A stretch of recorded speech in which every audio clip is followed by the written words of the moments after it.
We keep them sane.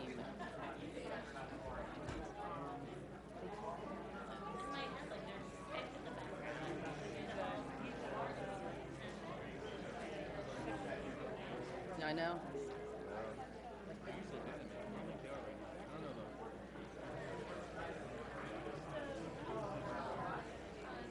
We'll clear some out after the presentation's there.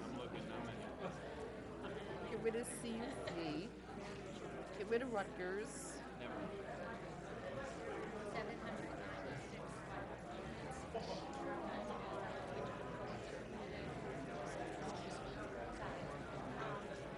I had to take the screen down because I didn't need it. I wasn't even sitting up there, so Jay helped me take it down. Nice of him to show up.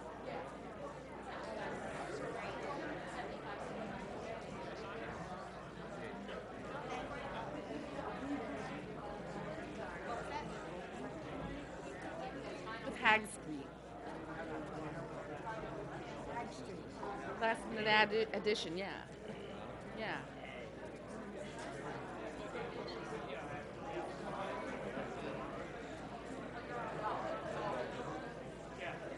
Why didn't you bring my water in here? Water.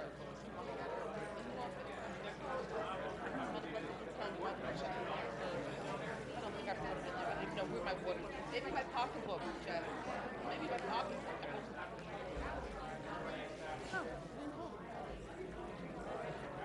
Not his mother.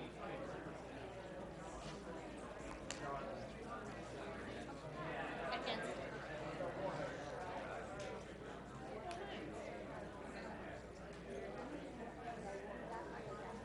That way? Yeah.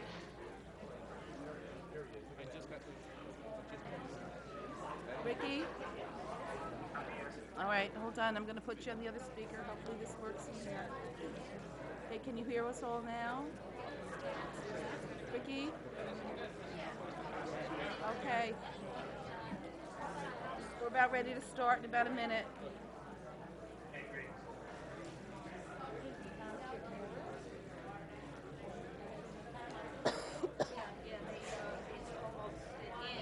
Tonight we put it in.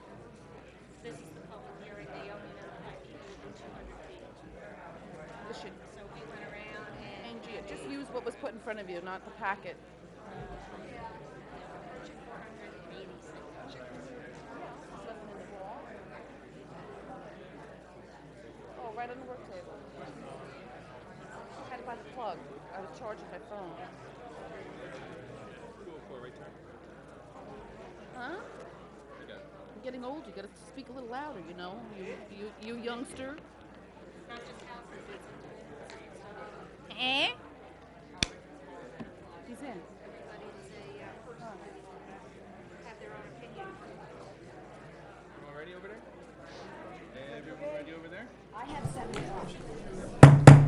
I'd like to call the meeting order. Please all stand for a short prayer and a salute to the flag. Almighty God, grant us the wisdom to make those decisions that are in the best interest of all of our residents. May the Heavenly Father of us all bless those who have given the ultimate sacrifice in service to our nation, and may He watch over and protect our servicemen and women now guarding the gates of freedom. I pledge allegiance to the flag of the United States of America and to the republic for which it stands, one nation, under God, indivisible, with liberty and justice for all.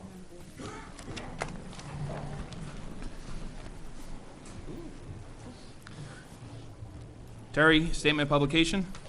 You got this? Take notice that this regular meeting of the mayor and council being held on this 26th day of June 2017 has been advertised and posted in accordance with Open Public Meetings Act, Chapter 231, Public Law 1975. Roll call. Councilpersons Buchanan, Here. Grillo, Here. Kilpatrick. Here. Lembo, Here. Melendez,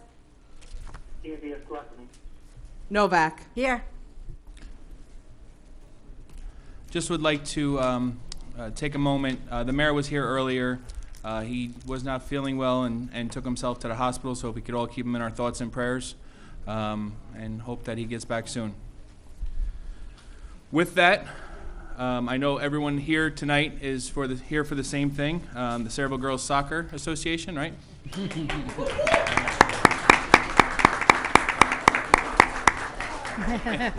Here they come up. I'm going to have the council join me at the front.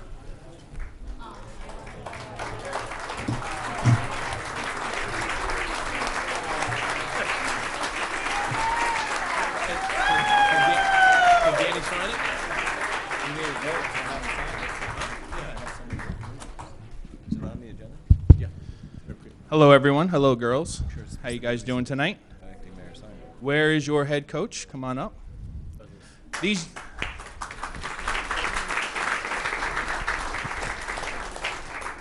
young ladies had an amazing accomplishment this year. They're the 9U soccer team, travel soccer team, that represents the Sayreville Soccer Association in Sayreville.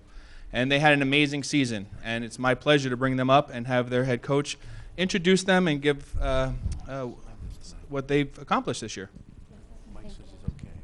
Girls, turn around. And then face forward. Turn around. Turn around. Wave to the camera. You're on TV. So I'm Mary Ellen Dunn. I'm their head coach. I'm also president of Sayreville Soccer. This is Bruno Cardoso. He's one of our coaches as well. Karina, Sanvi, Nyla, Samantha, Shay, Emma, and Molly. We have a few girls that are out of the country right now. A little background on them. They started when they were 5. We grouped them. They came out of our recreation program. Some were in micros at the age of 4. This season, they were undefeated in the top flight for EDP Futures, which is the top league in the state of New Jersey.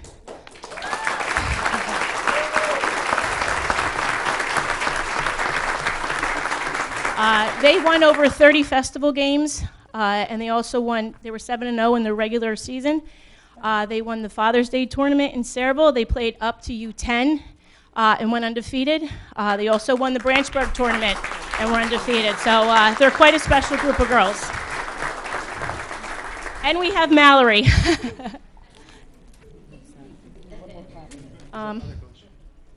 And Jimmy, who we thought was in Canada.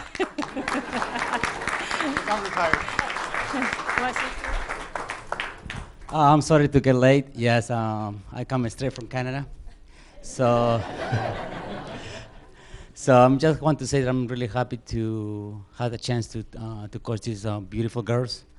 These are amazing girls that I give everything, as every people in Sayreville. Thank you. Registration's going to open soon for the fall season, so we're going to plug that for recreation. Hold on one second. We're gonna have the council say a few words. Ladies, just wanted to congratulate you, and coaches. Sayreville is all very proud of you, and it just goes to show you your coaches were right. Hard work and dedication does pay off. Congratulations, ladies.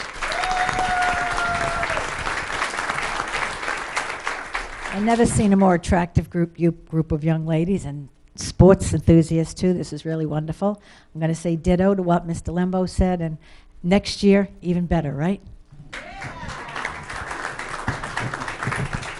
Ladies, congratulations. The commitment that you show at such a young age can only begin to show us what you're going to do as you get older. Congratulations. Parents, congratulations to you as well, because without them, without you, they can't achieve what they do. And impressive. You had a Father's Day tournament?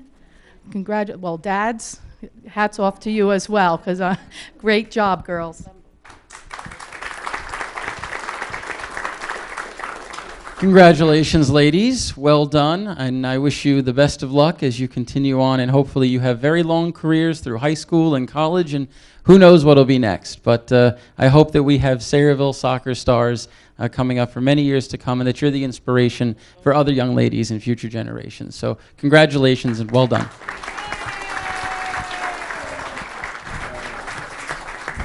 So, young ladies, we, the Borough Council, are giving you each a certificate. The certificate is a certificate of achievement, and it has your name on there.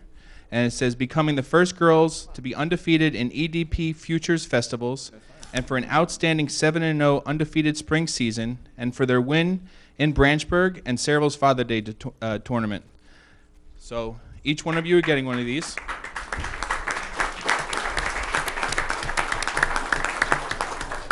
I too want to congratulate all of you for all of your hard work. To the parents, we all know travel takes a lot of time away from your homes and other children, so thank you for putting your time in. And obviously to the coaching staff coming straight from Canada to come down here for your girls. It's amazing. But again, you have a lot of time that you put in and you invest in these young ladies as well.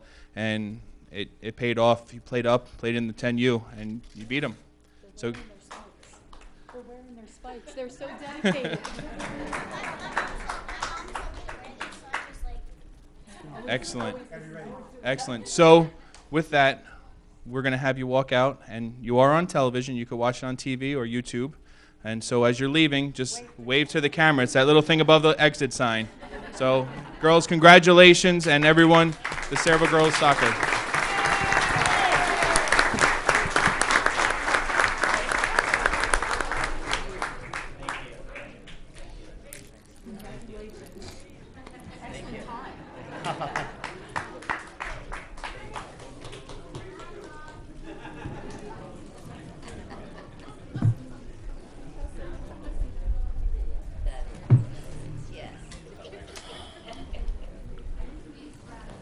Stacia is not here. Yes, for Lisa. Stacia is not here. As for Lisa, I don't know if she's here or not yet. Is Lisa Hab here yet? No? CC? Okay, then we're going to go on to the Rutgers group. If we could have Jeremiah come on up, and Terry Etzko and Art, you guys can come out.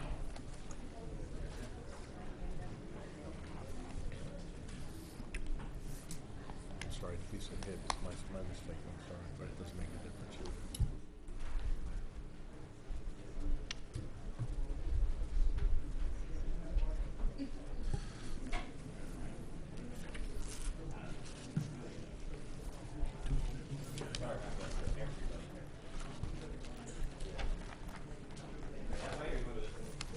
Why don't we have the package? Yeah, why don't you show? You want to just show the residents? Yeah. That's fine.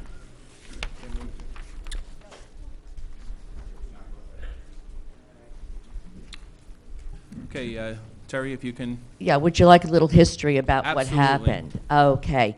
Well, this was really started by former Councilman Stanley Druhl and Art Rittenhouse.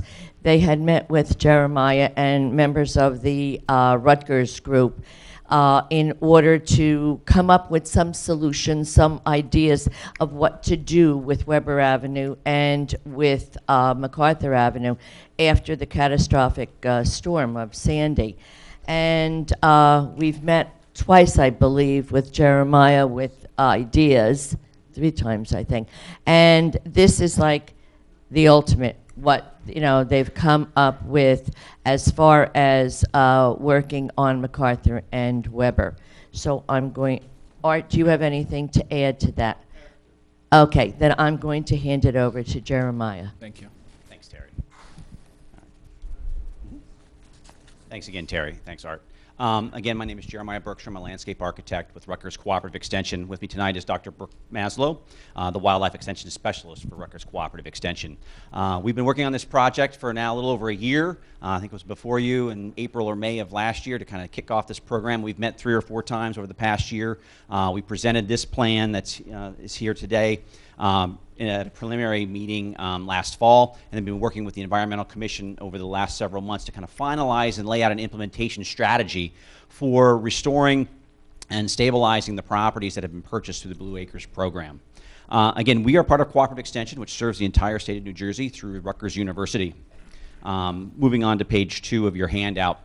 Again, this program has resulted as the state and the federal government recognize that we have many properties that continue to be flooded over and over again, and made resources available to communities across the state to purchase those properties, remove them from harm's way, and then maintain those properties for flood protection and passive recreation.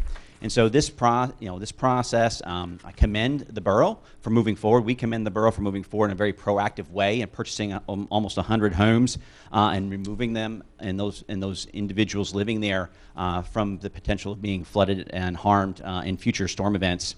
And then looking to figure out, okay, what is that we need to do with this property now that we have purchased that? If you move to page 3, again, the Blue Acres program, hopefully most of you are aware of that. And if you have questions at the end, please ask a few more. Hopefully I'll do the best I can to answer them. But again, the property is purchased by the state. It is owned by the state, but the borough has agreed to maintain these properties in perpetuity. So it is your responsibility to maintain these properties. And that being said, that means that it's really nice to have kind of a strategy or a plan of what's going to happen with these properties. And you're not the only community that's struggling with this. There's a number of communities across the state. You have a large number of properties that you've purchased, 100. That's one of the larger groups that we've seen be purchased all in one time by any community. And so working through this process with the Environmental Commission, with Terry, Art, and the folks in that group, we're really looking at how can we protect the health, safety, and welfare of the residents of the borough. How can we relocate them out of harm's way, restore the function of the floodplain? That area is intended to flood down along the South River there. And again, once we do that, how can we improve that function in such a way that it'll help to promote storage and infiltration of stormwater and provide protection during future floods? So again, moving to page 4 of your handout, again, that's really the two primary goals of this, really to maximize flood protection for the community, protect the residents of Sayreville, and to develop a long-term sustainable management strategy for the work that that area of the borough. The site's fairly large. It's 22 acres in total, and almost 100 properties, or just over 100 properties. Most of that area is now grassland. It's been filled a bit. It's a little higher up, so it's not really active floodplain wetland areas, which it may have been prior to being developed, and what we see in adjacent areas closer to South River, just to the west of that property. So moving to page 5 of your handout, our role has really been to develop a plan. We developed a concept plan last fall. We presented that with the Environmental Commission at Sayreville Days. We had a lot of comments and suggestions and thoughts and discussions with folks over the course of that day. We took that into account and tried to develop a strategy around that and building on those ideas and those concerns. And again, we're restricted on what we can do with that property or what you can do with that property. It really has to be maintained as open space for passive recreation only and for floodplain function. So we want to maximize whatever benefits we can for that. The other thing is, as we heard and I'll talk a little bit more about this in a little bit, is that the streetscape along MacArthur Avenue and pedestrian safety was also of concern to the community. So working forward on that, kind of the three or four strategies that we outlined really started with habitat restoration, looking at, okay, what is the value of this property for habitat for wildlife? And so we looked at that, evaluated that, and incorporated that into our restoration strategy, looking at primarily forest and meadow restoration in the majority of that area. That habitat restoration will require a lot less maintenance, a lot lower management maintenance regime on that. It will provide habitat value, and it will also improve soil quality and provide for floodplain storage or flood storage during storm events.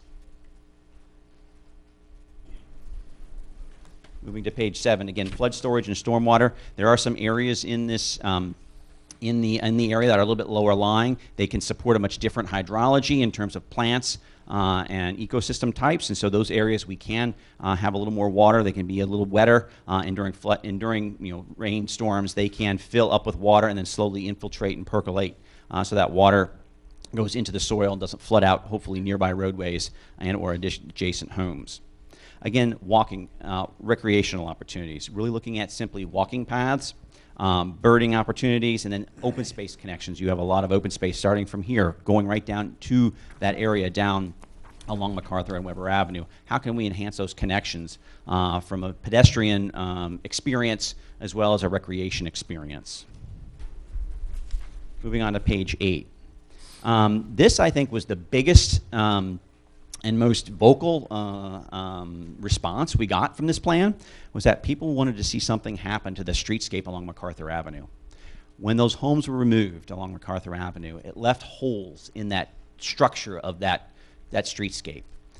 There's vacant spaces there. how can we reestablish a streetscape that holds that experience and that visual identity of MacArthur Avenue and makes it an entry into the community. And so we looked at that, and we came up with strategies to really enhance that and hopefully help the borough move forward with, hopefully quickly, on trying to reclaim that streetscape and make that a very inviting entry into the community.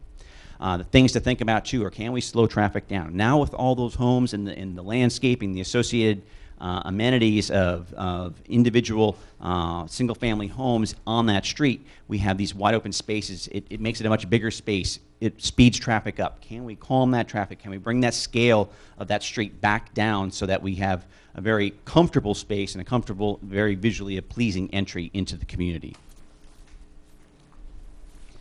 And then as we went through these strategies and laid out kind of a program for that, we're looking at how do you implement this. There's a lot of things here. It's 22 acres, a lot of moving parts, a lot of things still need to happen and can happen over time. And so we looked at it, how can we phase this in? Because this really needs to be a multi-year effort. Needs to be looked at in stages or in phases, and then implemented as funding and resources become available. And then there's also a lot of opportunities for partnering and grants. We've been working, both Brooke and I have been working with many communities across the state in trying to identify funding sources to take on various phases of restoration projects or open space enhancement projects with communities. And I think that, with a lot of planning and coordination, can be done as the borough begins to visualize this plan over time. So the implementation strategy really looked at 4 or 5 key steps. The first really was to focus on the MacArthur streetscape as soon as possible, have a very visual and visible impact on the landscape as soon as possible. Really then look at doing some volunteer reforestation where we can. A very hopefully simple, straightforward process where we can begin to get community volunteers engaged in reclaiming this landscape for the community. Looking at reestablishing meadows, going in as and when time allows and resources allow to remove portions of roads and infrastructure that are no longer being used, and then implementing a maintenance program for the process. So moving on to page 10, the streetscape. So really, that is really the focus of this initial year and the initial kind of first phase of this. Is how can we do a streetscape planting? And so we have a streetscape plan here. I'll flip to this. That lays out a plan for about 160 trees to be installed along MacArthur Avenue and the properties that were removed, so that we can begin to reclaim that pedestrian and or that streetscape corridor, realign that, and so we make that smaller. And then in areas where the homes have been removed, look at implementing a wider walkway, sidewalk, so we have a much friendlier pedestrian experience in those areas as much as possible. And down the road, if it can be done in planning and organization with the engineering folks and the planning department or the planning folks of the city, looking at, can we even do some traffic calming strategies? We had some visions for narrowing that street at crossing so you can have shorter pedestrian crossings across MacArthur Avenue, slow that traffic down, make it a safer place for pedestrians in that area, and then keep that moving forward. Really that focusing on that pedestrian experience and reframing the streetscape along MacArthur Avenue. The plan we have here, about 136 trees. We've been looking at working with communities and getting estimates for about $300 to $350 a tree. We're looking at $40,000 to $50,000 probably to put that streetscape planting in some form or fashion. And we can work with you. We've talked to Terry and Art about that as well, and try to find contractors that can work with you and or partner with you. We have other nonprofit organizations that we work with that are willing to work with the community on implementing tree reestablishment programs. So if that's something I think that would really make a big difference very quickly and be a very visual intervention in the landscape to let the community know that you're actively taking responsibility for this property. Again, mowing is going to be necessary in areas in and around where we have homes adjacent to these new open spaces. What we're recommending in our plan is really looking at a 10-foot buffer being mown on a regular basis around those areas that are adjacent to remaining single-family homes that abut this new open space land, keeping them a mowed 10-foot wide strip of landscape between the restoration zone and the private property zone. Moving on to page 11, again, we've talked about a couple different things in the Environmental Commission meetings about working with volunteers to do reforestation. There's a lot of different programs out there through the State Forest Service for providing seedlings and bare root plantings. I think the borough's taken advantage of those programs in the past, something that we can look to partner with the State Forest Service on and continue this program in over the next few years.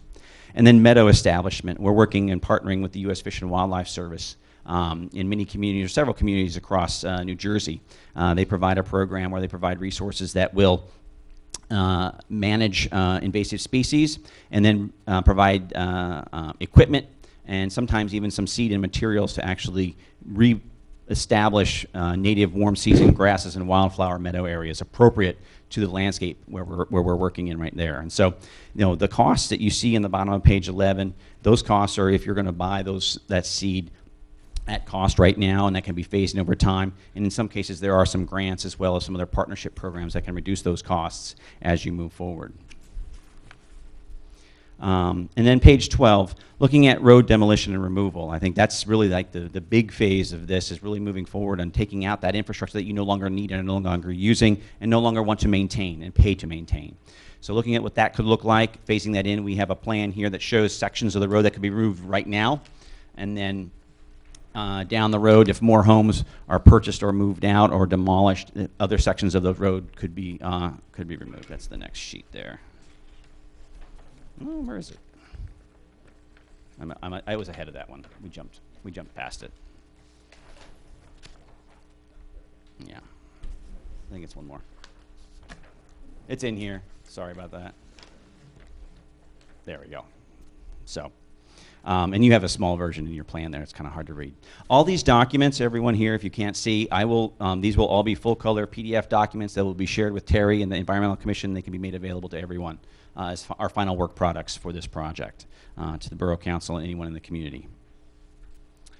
And again, maintenance, the last piece of this is really looking at over time. There's going to be those areas that need to be regularly maintained, those buffers between private property and the restoration zone. There'll be areas of the restoration that will need to be maintained once or twice a year. And then there'll be areas once established that will not need to be maintained hardly at all, just monitored for invasive species and then spot removal be done as necessary to keep those invasive species at bay.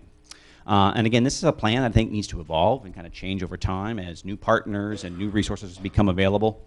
What we've laid out here, starting on the bottom of page 13, is kind of the beginning of a 4-year implementation plan and strategy, kind of a timeline and schedule for what this could look like to implement this whole thing as we've kind of envisioned it on these plan sheets here. So again, this first year will really be focusing on installing trees along MacArthur Avenue and trying to establish a couple key partnerships with local organizations or statewide organizations to begin that tree planting process. And then look at making sure we have the routine mowing schedule in place and in those areas clearly defined that are going to be mowed on a regular basis.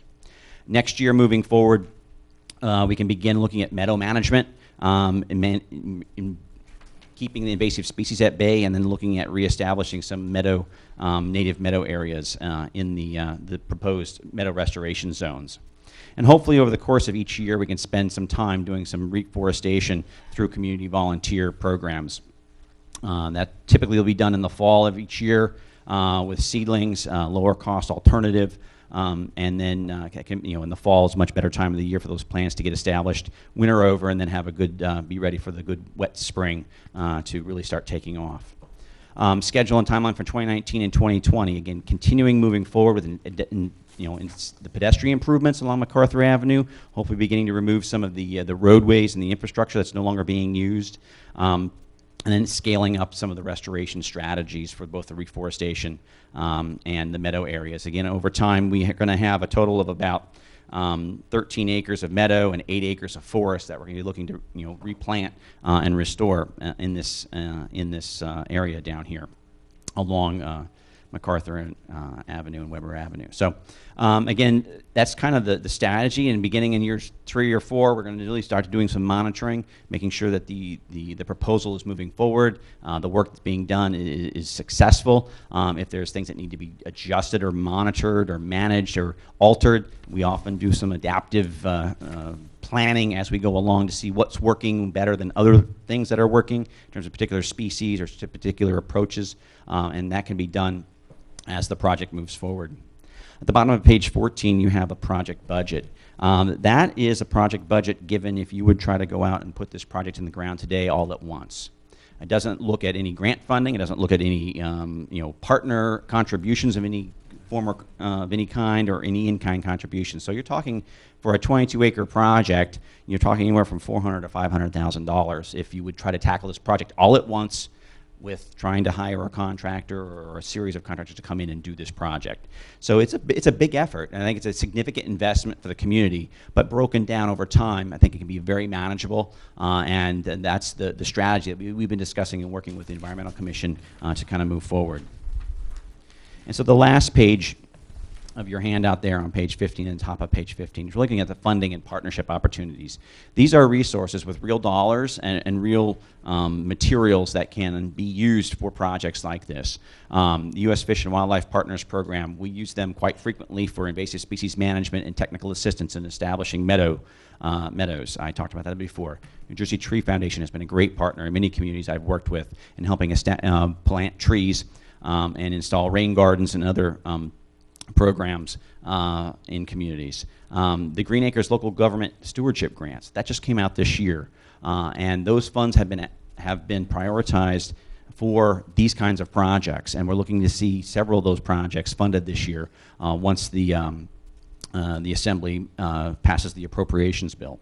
And then the last couple of grants and programs are things that are also available, ranging sizes. These are anywhere from $5,000 to $25,000 grants or materials programs. And some of the other grants can be a little bit larger in supporting this project. And taken over time, I think it can really move forward on a very effective program and a very project, and really, hopefully realize the vision that we've worked with the Environmental Commission here to lay out for the borough. Does anyone from the council have a question for Jeremiah? Anyone? Art, you can come up. Jeremiah, thank you. Just a little background. We found Rutgers at a conference that I had gone to when I was a councilman, talking about Sandy reconstruction. And I think it's a real find that we have. I'm on the Shade Tree Commission, and we're talking about funding. You're looking at a project on 22 acres that would be less than $500,000 if you did it right now. We're talking about over a 4-year period of time. To give time, if the council approves this, the Shade Tree Commission, Joyce Major couldn't be here tonight, asked me to come up. At our last meeting, we passed a resolution that we would provide for those 136 trees at a cost not to exceed $50,000, which would come out of the tree bank budget. So the money is already there. It's not anything the council has to come up with to spend money. And that would start on MacArthur and start getting that restoration, getting that MacArthur Avenue, that Weber Avenue back to what it was, something that the whole community could use. We lost a lot of houses. My sister-in-law lost her house. Unfortunately, she had to move to Monroe. But this would provide something for everybody in the community to have a place to go over the next 4 years. So what I would like to ask is the council to approve this, and this isn't set in stone as far as it goes over the 4 years. It can be tweaked, as Jeremiah said. But we could get started this year, and by the end of the year, have those trees on MacArthur Avenue. We're already mowing and cutting that swatch, that 10-foot swatch along the sidewalks. The borough's already doing that. So that's already being implemented. And I'd just like to thank, we also have the Environmental Commission here. We also have members of the Shade Tree Commission here. And I'll turn it back to Terry, but thank the council for taking the time to listen. I think it's a project that will help beautify the community. Thank you, Art. I just wanted to add that we have 3 members on the Environmental Commission that are researching all the funding and partnership opportunities. And they will come back in September to give a report to us so that we know what we can expect from some of these partners and funding to help defray cost also. Anyone have any questions? Thank you, Terry. Mike, they passed a resolution for the shade tree. What would the council need to do at that point? Well, if the council wants to approve of this plan as proposed, then what we can do is we can put it on for the agenda at the next meeting to approve of the resolution, which is... I think the resolution Shade Tree has is just for the planting of the trees. Right, it is. The resolution that you can, if you authorize me to prepare, it's just be an authorization approving the Rutgers University's Borough of Sayreville Flood Plan Restoration Implementation Plan dated June 26, 2017. I think we just have to do the Shade Tree. I'm not prepared to vote on this. That's all right, can do that. Huh? Just the trees. Yeah, Okay. if we could just do for the trees. Just because planting I would of the like trees? to Okay. just make sure, clear it with Public Works, because there's going to be an impact on Public Works. You know what I'll and do? then Wayne as well. I'll sit down with So we're looking Bernie at the this budget. week and go over it with him. They'll have Okay. to get a company to do that. Okay? Okay? Thank you. We have to find out from Wayne. All right, thank you very much. Shade Tree, are they? Yes, we got Shade Tree. And next up, after they're getting let them wrap up, we have Lisa from CUC. Just give them a second to wrap up.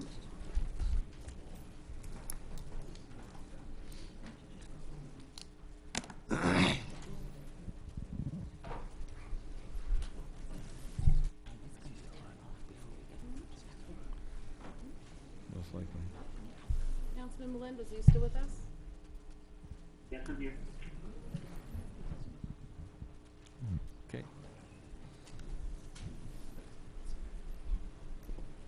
Okay?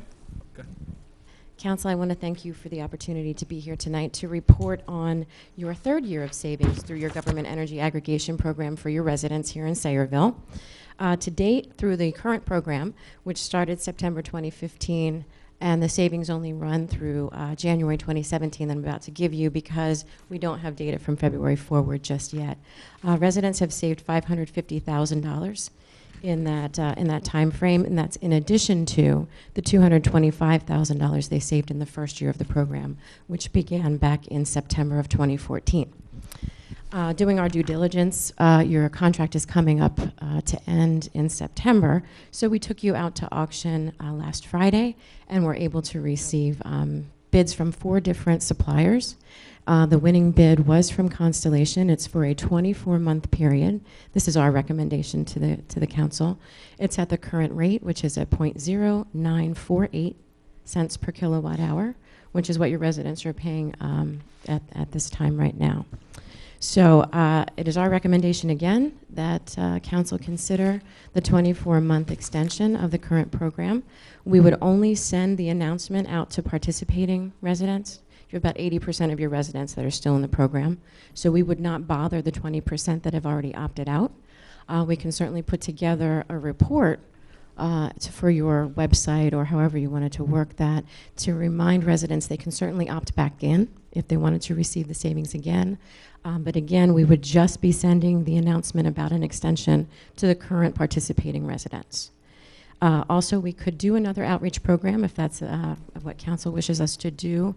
Would answer questions about the program, the extension, and the new rate and the new term. But that's entirely up to you. Okay. Now, is it this is just for the residents to understand, this is the aggregation, so you're basically you would be buying the power from CUC, not from the company direct, and we clumped everyone together so we get a better rate, and that's what this was. My question, though, Lisa, is the last time we did this, it was an automatic, you were automatically put into the program.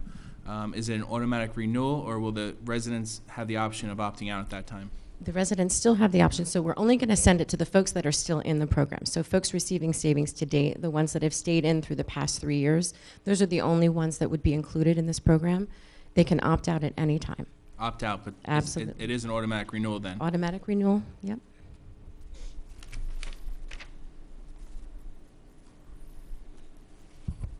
Mayor, may I? Lisa, we have a time constraint on this because when you go out for auction, there's a certain time constraint, correct? So council would probably have to act tonight. Tonight, yes. In order to get this rate. Correct. Would that be correct? Yes, So that is and if not, we would, for any reason we would not, we'd have to go back out for auction again. You would need to go back out to auction, and at this point, there would be a gap in the savings to your residents. Okay. If we go back out to auction, we wouldn't have the 30 days required for the 30-day opt-out at this point. Okay. So Mayor, you're going to have to make a. Does anyone have any questions? There's a resolution on the consent agenda because we already received the authorization at the last meeting. Right. You're not on, sorry. Excuse me, sir? You weren't on the mic. There was already a resolution listed on the consent agenda because the council already gave authorization for, depending on the bid results of Friday, that we would go ahead and award if the council was all in favor. Okay. All right, thank you. Okay, next, we have old business. I'm going to turn it over to our attorney, Mr. Dupont. Yes, regarding ordinances 363-17 versus to 366-17, we need to push them off because the special master associated with these co-ordinances has indicated that they need to be renoticed. We received, the special master, Mrs. McKenzie, has asked, and our attorney for the co-litigation has requested that these ordinances be carried until our meeting in July, I guess July 24th. And at the recommendation of not only the special master, but also... Is that July 24th? I'm sorry. Is that July 24th? Excuse me? It's not July 24th? No, it's not carried, it's postponed. No, it's not going to be... Postponed until July 24th? The public hearing and vote is postponed until a later date. Okay. Until such time as everything is in order. So based on the notice issue and based on the recommendation of not only the special master to the Superior Court and also from our counsel that we received today, asking that this matter be postponed, I'd ask that this matter be postponed until a later date. Does anyone have any questions? I just have a comment. We did receive a letter from our COA attorney this afternoon. I know everyone's here for this issue, and we are going to open up the public tonight, but I'm going with what our attorney said to postpone, I want to get the right wording, postpone the actual hearing until the next meeting, but, or to the later date, I'm sorry, later date. However, I do want everyone's input on this topic tonight. So with that, I am going to open the public portion on all four ordinances, 363, 364, 365, 366. Now, there are a lot of people. We do have a 5-minute time limit. We're going to be liberal with that, but we want to make sure that we get everyone in. So if you could just come up to the microphone, please. State your name, everyone, please. The rules are the same for everyone. If you come up once, if you come up multiple times, every time, please state your name and your address for the record, because these minutes are maintained, and our clerk needs to make sure that they are maintained properly. So please, again, state your name and your address, please. My name is Juliet, and I live in 13 Oakwood Drive. Juliet. OTT. Do I face you guys? Can I face the crowd? Face us. All right, just making sure. First of all, I just want to say thank you to everybody that showed up. I just want to make sure that the town knows that we do care more about than just football. Okay? We do care about what happens in this town. I may not be born in Sayreville. I may not have been raised in Sayreville, but I have been in Sayreville for about 14 years, and I'm raising a son here. So I want to caveat before my conversation with you guys, because I do watch these meetings. I want to caveat my discussion with making sure that we can all respect each other, because if there's lack of respect, then we really can't have a conversation, and I've seen that a lot. So I want to make sure we can all respect each other. The other thing that I've seen in these meetings is that people ask questions, and you guys, and I'll say you guys holistically, because I don't watch every meeting, don't answer. So hopefully I can get some answers that I'm sure people here want to know. So the first one that I have is for Councilman Lembo. Sure. Yes. You are on the planning board, correct? Yes. Okay. Do you love this town? Excuse me? Do you love this town? Obviously. Okay. So Here a long time. if you love this town, why would you vote on something that will completely and utterly deface the town of Sayreville? What you're not realizing is a lot of what everyone is objecting to, specifically the Kaplan properties, is a court order we're under. This whole COA is a court order we're under. No one up here woke up one day and said, let's have fair housing. Yeah. This is something the court is mandating us to do. Kaplan specifically filed with the court system, Okay. and his properties are under court order giving him permission to do that. All right. Follow-up out of question. our How control. many properties are actually needed to be built? Jay, with excluding the credits, or John, excluding the credits, what are we at right now?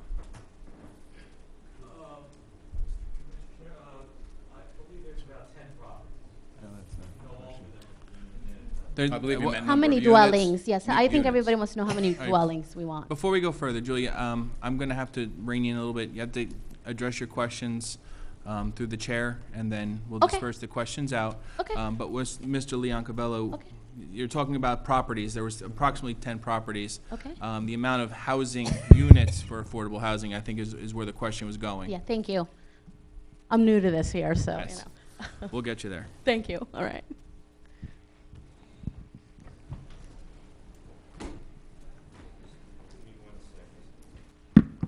This doesn't count against my 5 minutes, right? Is that what I was saying? All right, just making sure.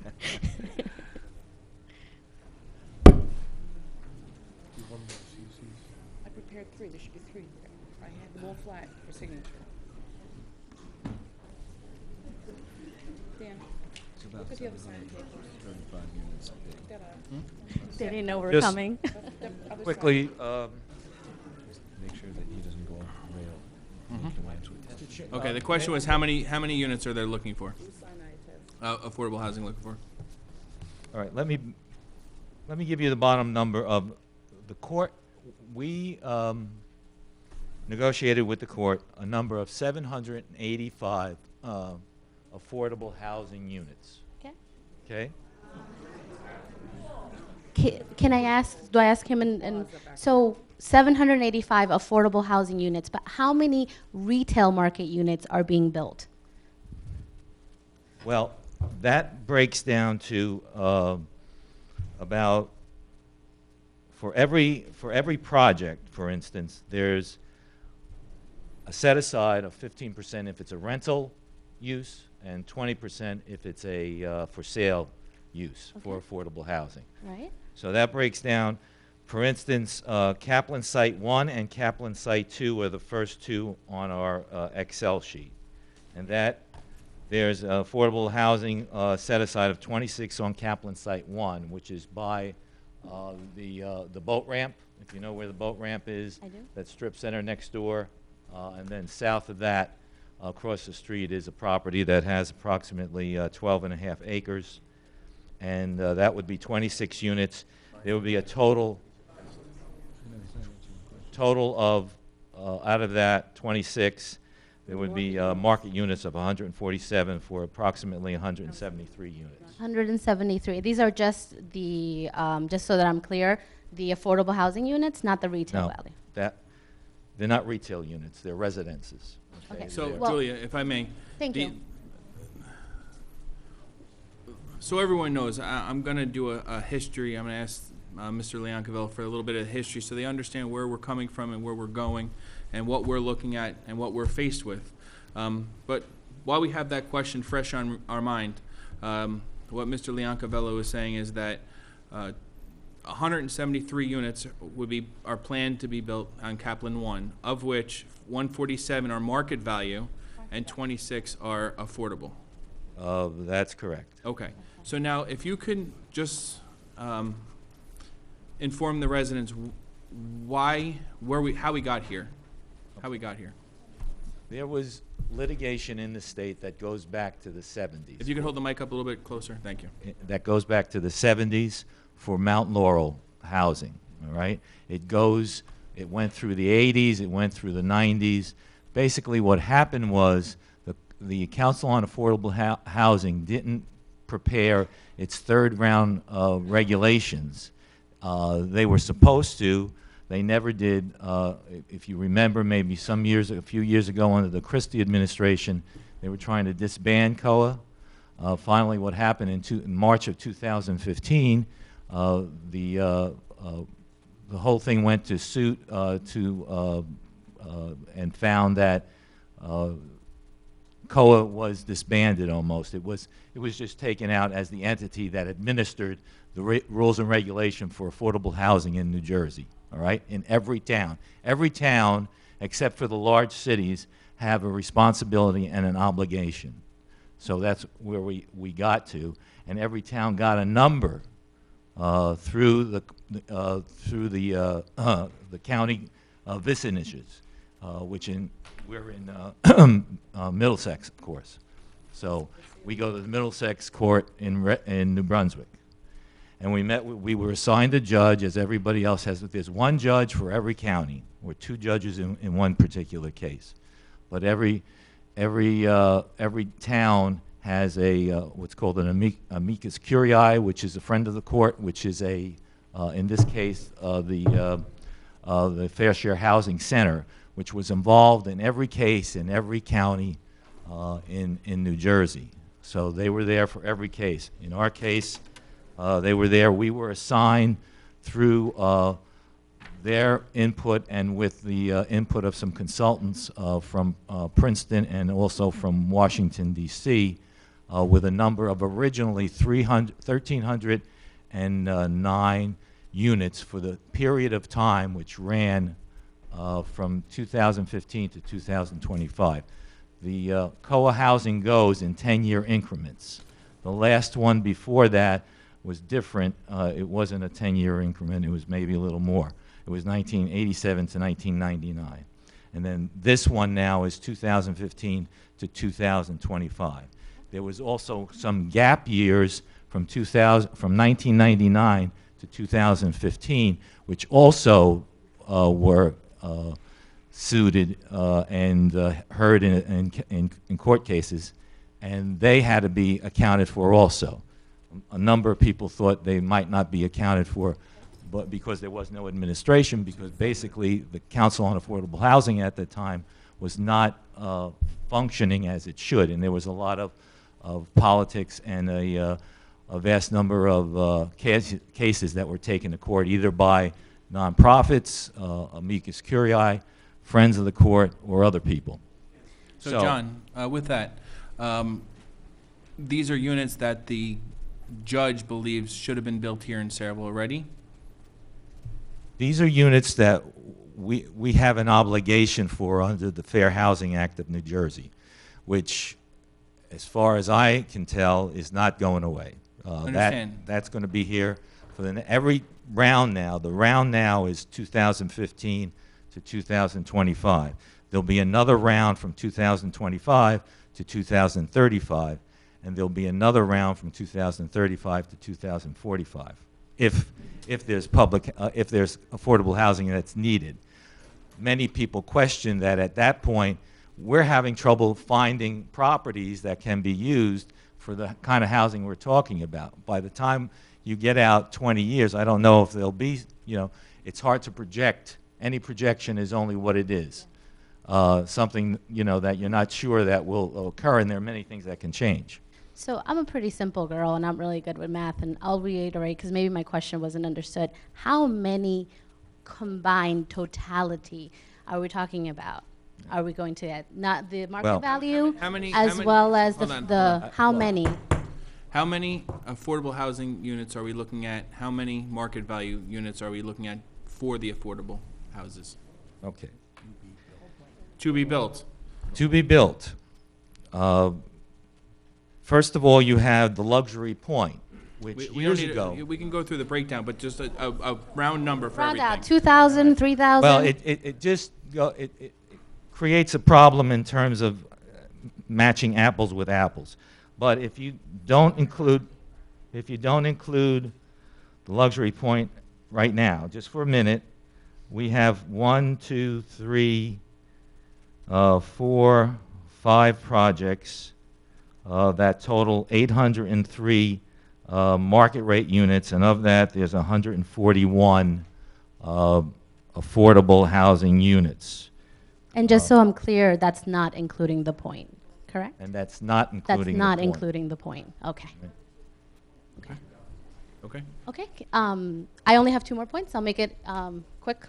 Shannon, do you mind yielding your 5 minutes and letting me borrow it? Can stay I here. do You gotta that? keep going here. Okay. You can all come right. back if you need to. All right, I'll finish. Okay. My other question is for Councilman Grillo.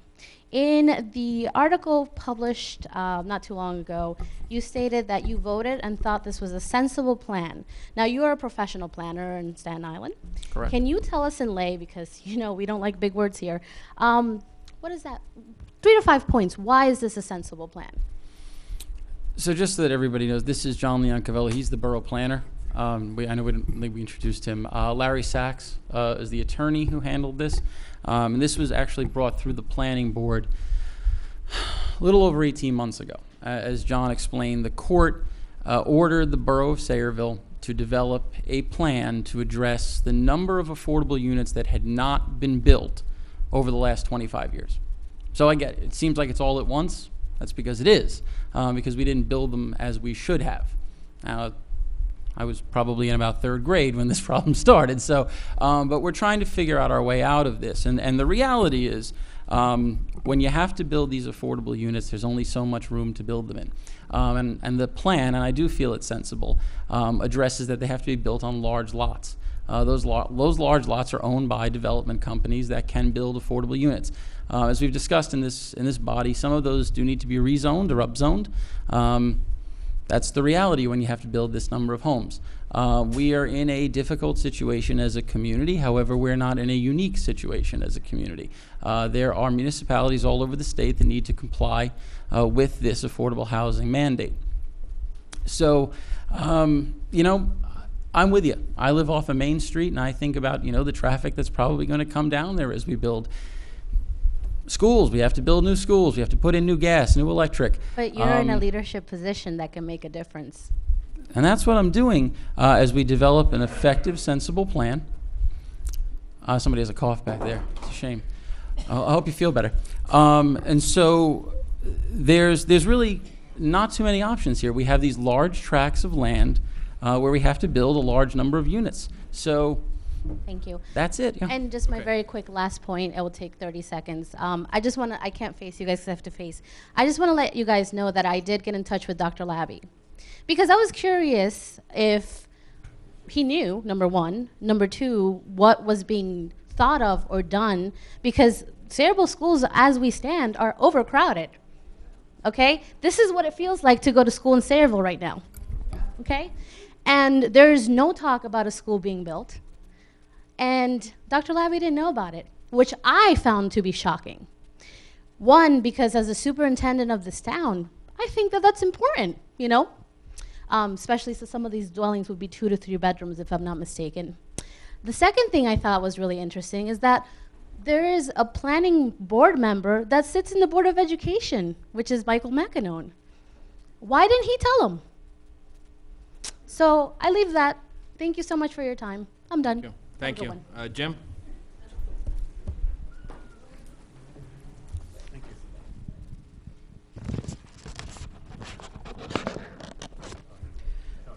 Thank you, Council President Buchanan. Is it 5 minutes per ordinance? Because there are 4 ordinances. I actually do want to talk about a procedural thing that will be very dry and boring and will drive these folks nuts. So I will come back a little bit later on and talk about that, but I think it's something that ought to be on the record, something that has to be addressed, and something that stems from that Mako case that we just lost. As you know, we spent $1.3 million defending that case. We lost that case, and we lost it on procedural grounds. and there's something I think may be very similar in what's occurring now. So, and I don't want to bore everybody with that now. But as you know, Council President Buchanan, and members of the council, I've come here a number of times since I found out about this in January or February, and I've spoken many times about affordable housing. And I do just want to correct a premise that everybody seems to be starting from. And the premise is that we have to build market rate housing in order to achieve our goal of 785 affordable housing units. That's not the case. The judge never said that's the case.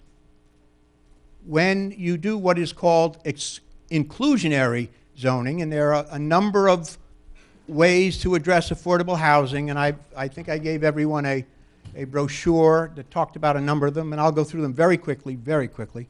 But when you do inclusionary zoning, what that means is that you build housing, market rate housing, and only 15% of it is affordable.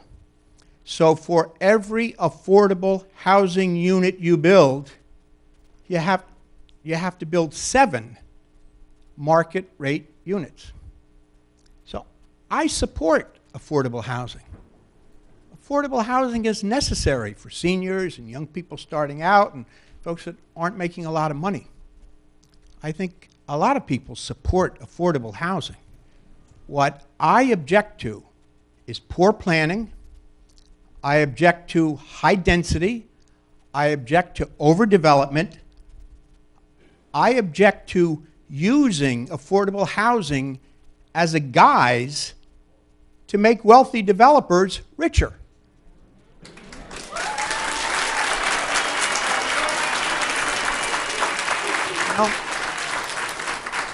Too bad the soccer kids weren't here. They're probably very good at math.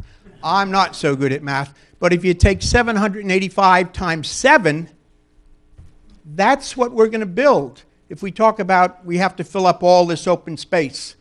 Well, if you do 785, which is our obligation, and you multiply it by 7, that's a lot of homes. No judge said we have to do that.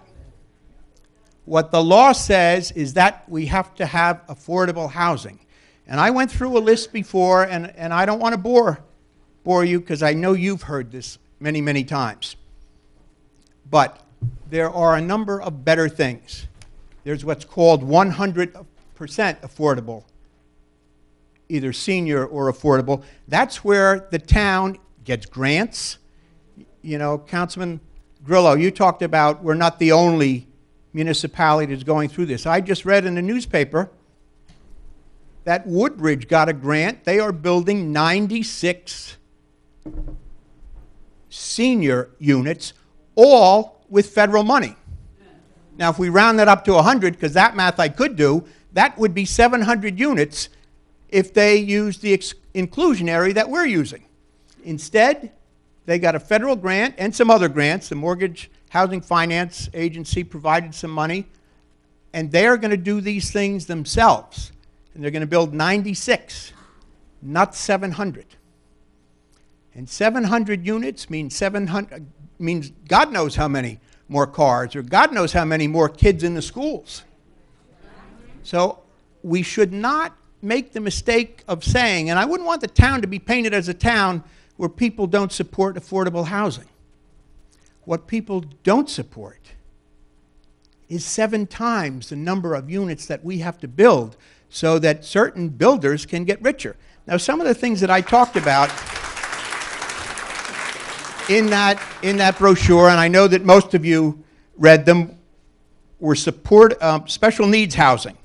People with low income have special needs for decent supportive place, including people with mental illnesses and developmental disabilities, people with adult onset physical disabilities, disabled veterans, victims of domestic violence, youth aging out of foster care, and the homeless in need of permanent affordable housing.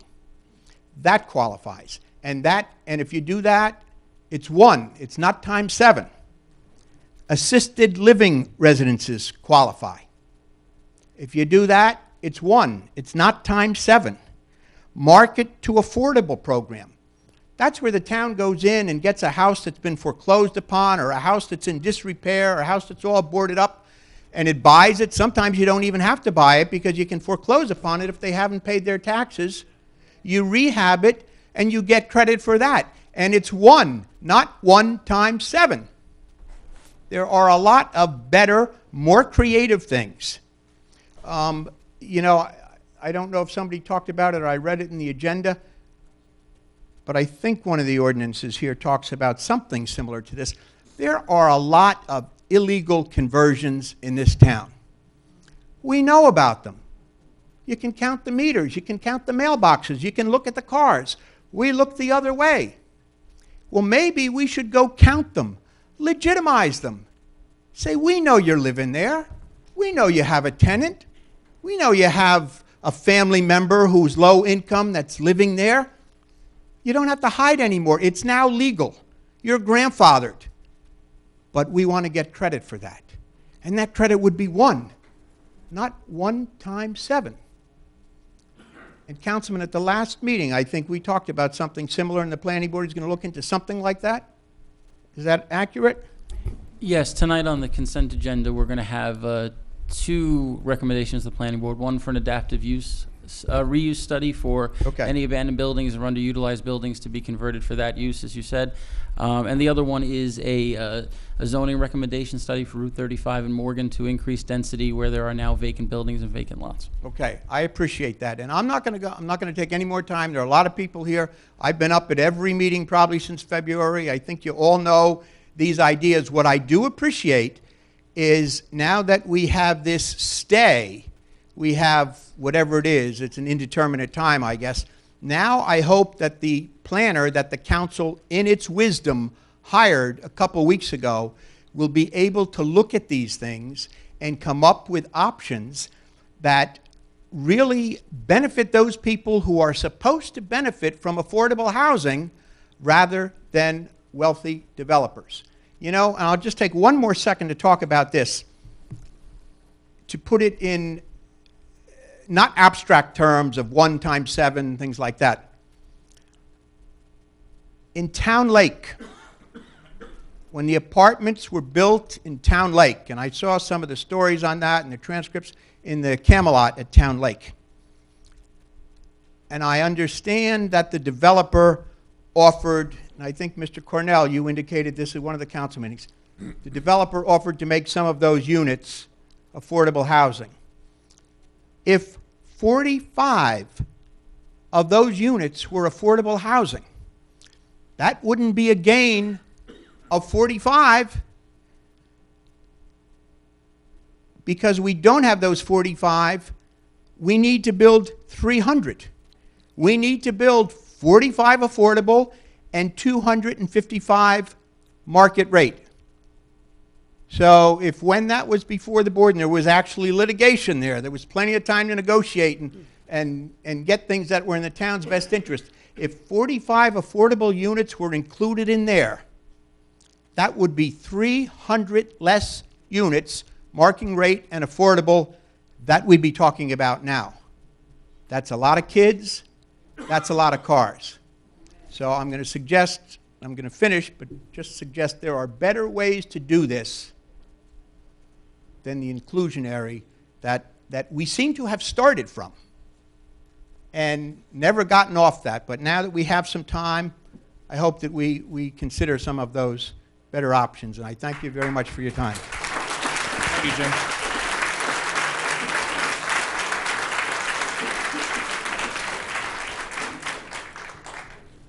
I do. My name is Bruce Miller. I live in the Melrose section on Gorsica Place. And quick background about myself. I've been in law enforcement for 21 years. I'm in charge of a traffic safety bureau in Hudson County, New Jersey. I make traffic plans. I'm also a licensed traffic engineer. I've lived in this town about 15 years. I have seen this town start to get overdeveloped while I left Hudson County and moved here. I watched Kaplan Industries destroy parts of Hudson County with their developments, totally. They made it overcrowded, school system where your taxes soar through the roof. In this town, about 60% of my taxes go to the school board. You know, I don't know, like they did in Hudson County when Kaplan and the industry started building, there were tax abatements they were getting, you know, so the residents bear the burden of their development for a while. Now, as far as I'm concerned, though, the thing that bothered me is a lot of the residents of the Melrose section, we didn't find out about a lot of this till the 11th hour. And that's scary.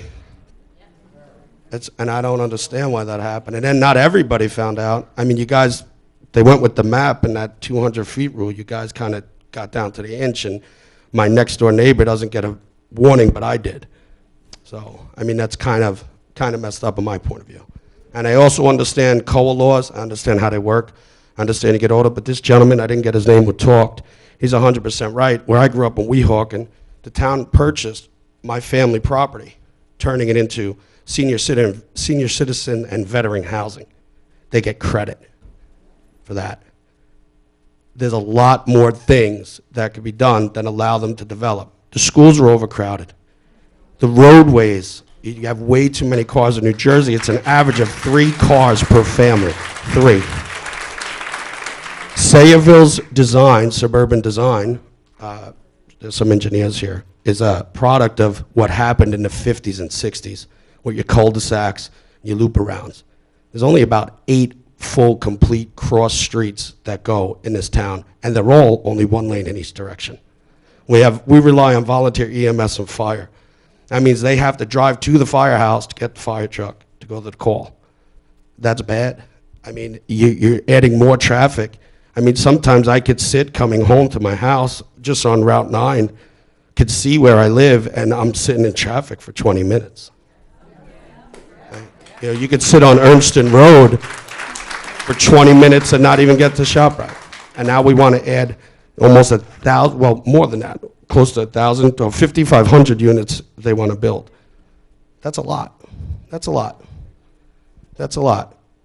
There's other ways we could do this, and I understand the COA laws and the court orders, but there's also, people have a say, and even with court orders, things could be done, and especially from the people, our elected officials.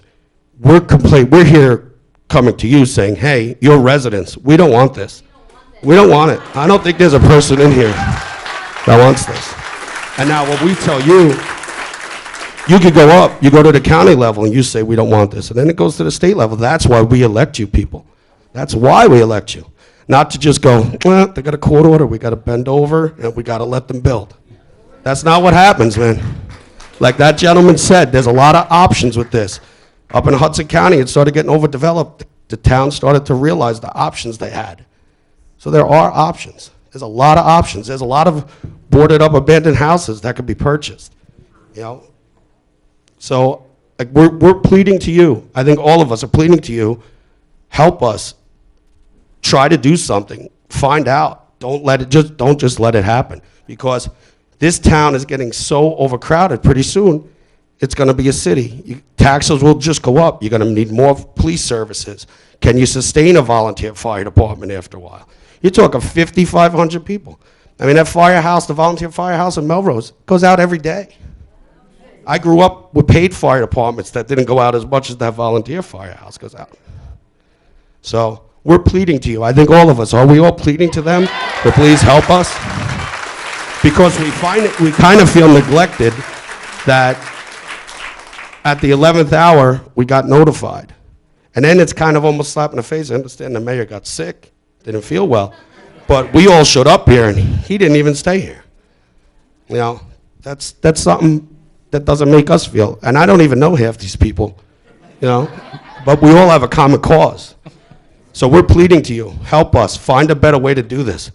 Look into something. Mr. Miller, and for those, last week this council voted to get a independent planner to relook at this whole COA issue that we're faced with right now, and we were able to get this quote unquote stay for a while, so we can come up with more with a better plan and work with both planners that we have and come up with the perfect plan for Sayreville.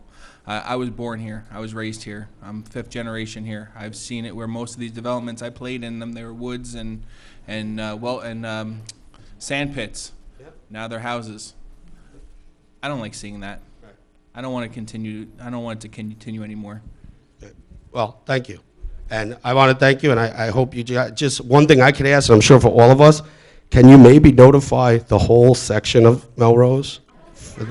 You know, or even, yes, even, you know, I mean, I understand we have an obligation to, you know, read the small print in the paper or go online, but sometimes with something this important, you know, to just mail it out, let everybody know. You know, that would, especially to us, like I said, in Melrose, especially Melrose, literally 4 feet difference was a notification I got, my friend didn't. You know, so that's, in my opinion, that's kind of not right. It's kind of like it was at the 11th hour. It kind of feels to us like it was trying to get pushed through without any notice. That's how we feel. Okay, so I want to thank you for your time, and just please keep us posted.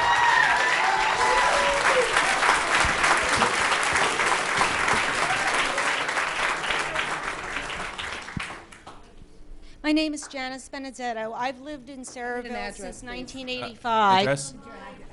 Oh, wait. My name is Janice Benedetto. I live at 1 Thomas Avenue in the Melrose section of Saraville since 1985, going on 32 years. Okay, I was the only house on my side of Thomas Avenue that got the notification. Okay, we held a meeting at the firehouse on Thursday night, the 15th. Since that night, in 11 days, with the efforts of my neighbors and friends, we have a petition here with 480 signatures against developing the Cross Avenue National Lead site. Okay, and it reads, as concerned citizens of Saraville, and this is signed by residents of Saraville and residents of the Melrose section of Saraville, we are signing this petition to express our opposition to proposed ordinance number 36617 and any and all development of the Cross Avenue National Lead site, Block 33, Lot 1, Block 332, Lots 1, 2, 3, and 4. We want this property to remain undeveloped as the Melrose Nature Preserve and be maintained permanently as open space. Yeah.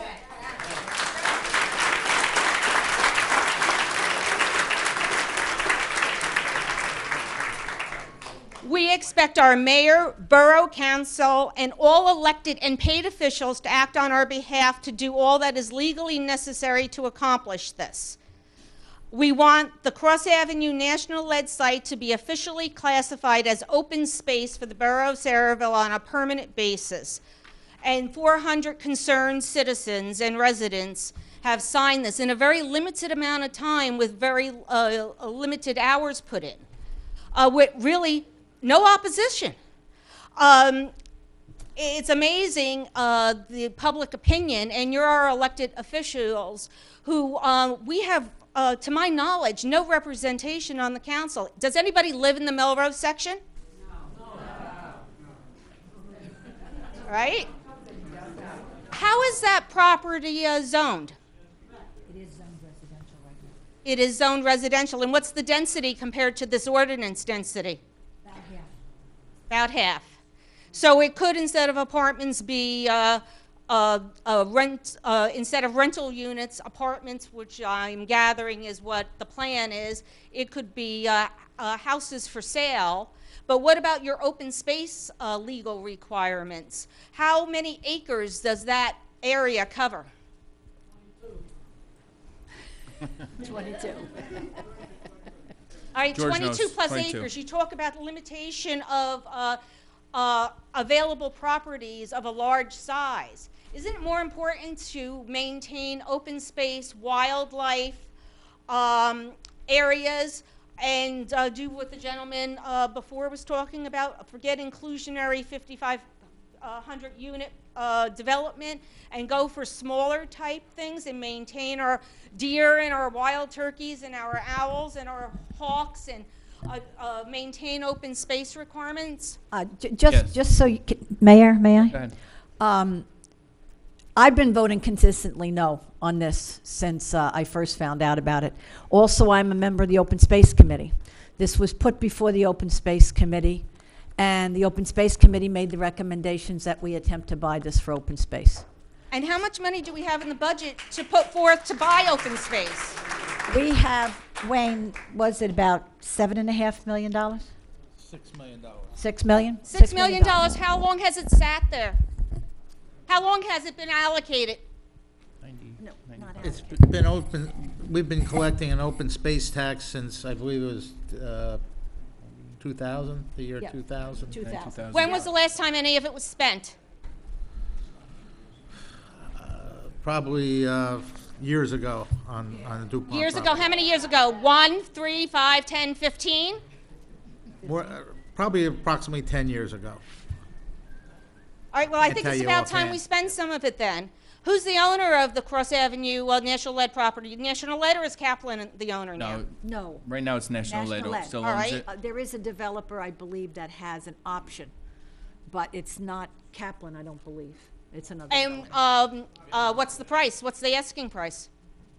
That I don't know. Yeah, we don't know. And just for the record, a few months ago, we were approached by National Lead to purchase. We own 1 acre of that land, which is locked off, and we voted not to sell it off.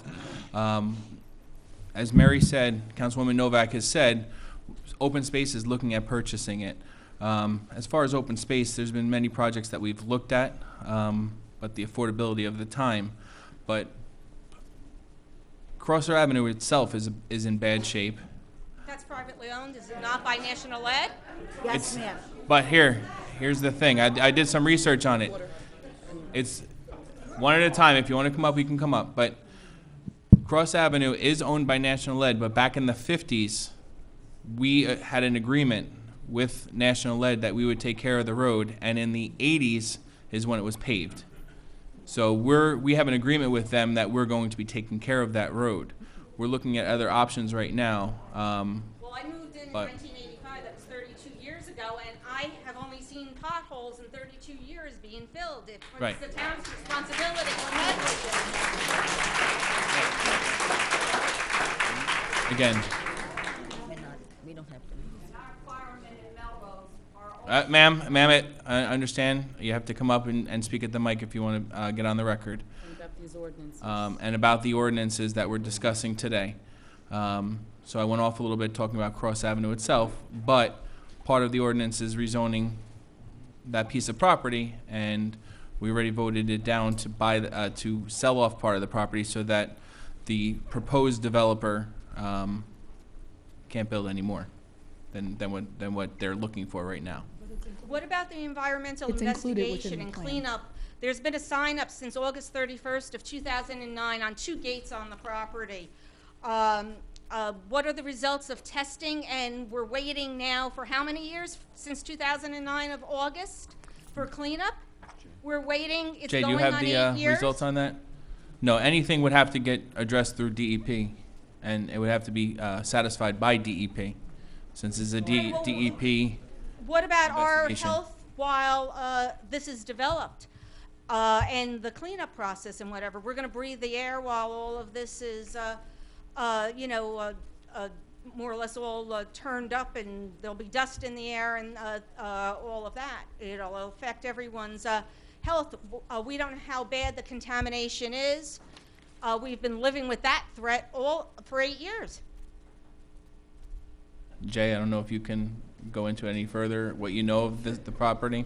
Jay's our engineer. Yeah, I can't. It's private property. The state has jurisdiction over the cleanup, and I know that they're in the process of working with the state to develop a cleanup plan, but specific information the borough doesn't have. Right, well, then it's, how can I put it? Maybe it's the borough's responsibility to get that particular information, to inquire before they put through ordinances suggesting rezoning for more density. What about the lives of the people that would be living on this and living around it? You're not even considering the people who would move into these 163 units. Ma'am, I just want to make sure everyone understands that this is a public portion so that we get input from you. Mm-hmm. We're considering everything. We're not saying this is a done deal. I don't even know if it has enough votes or doesn't have enough votes. We have the public input right now. All right, well, the way it was put forth and the way so little notification went out, and it was dependent upon us as residents to notify our fellow residents. I think there's a lot of need for more fact-finding and more communication with your citizens who put you in those chairs. There's an election coming up in November. We're concerned about the quality of our life, our health, our education, the value of our homes.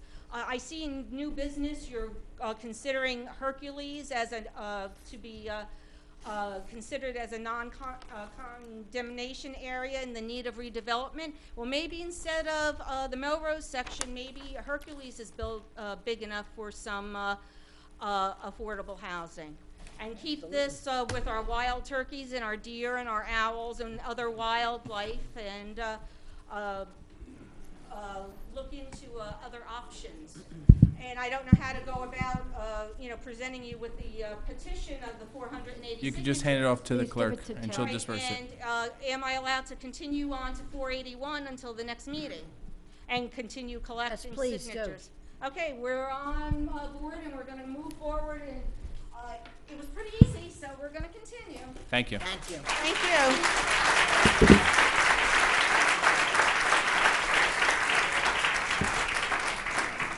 I'm Ruth Ann Mahoney at 2 Gerard Place in Pearl Lane. I've been here before. It's very nice to see all you people here with support. My concerns are the Kaplan property that's proposed on North Ernston Road between Main Street and Washington Road.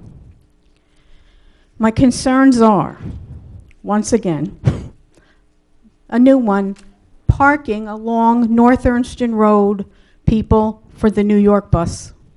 People park there now with permits. This will increase, I'm sure, for all the travelers and workers going to New York, which will make more of an unsafe situation with the enlargement of ShopRite, with the bank coming. Their entrances and exits are just about will be across from one another as it looks. Also, you have pedestrian traffic there, and you're just talking about pedestrian traffic and then redoing MacArthur Avenue and Weber Avenue.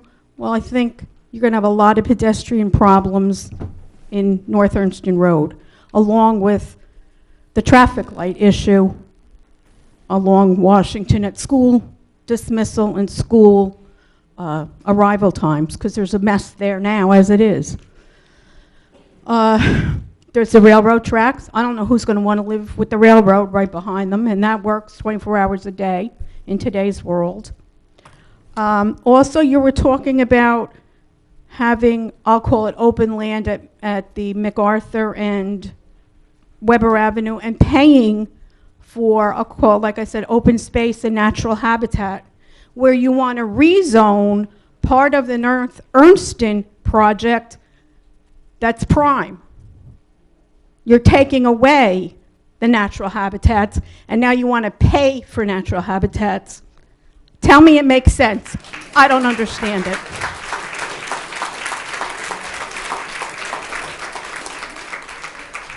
There'll also be a problem with the congestion at the other end with Main Street. There's only a stop sign at North Ernston and Main, across from the veterinarian.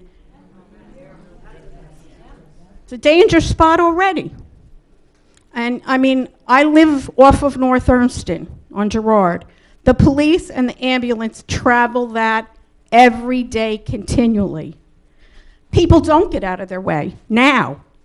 Can't imagine with 300 more building, apartments or townhouses or whatever, that's going to improve. It's a concern. My concern also is for the children going to school. I'm afraid to cross to go to the Sayreville High School to a football game, let alone at school time, even with the crossing guards. They don't listen to the crossing guards. My understanding from being here in the last few months is the planning board on their own decided not to have builders build affordable housing in Sayreville prior to this. And that's why we're here today. They don't have to answer to anybody. They do what they want when they want. And they're not nice people sometimes. I've been product of that. Mrs. Mahoney, I was watching one of the planning board meetings, and you were addressing the members of the committee, and you were talking about housing in Morgan. Do you remember that conversation? I believe I do. And the representative from the planning board said to you that you don't even know where Morgan Firehouse is? That is correct. Do you remember what member said that to you?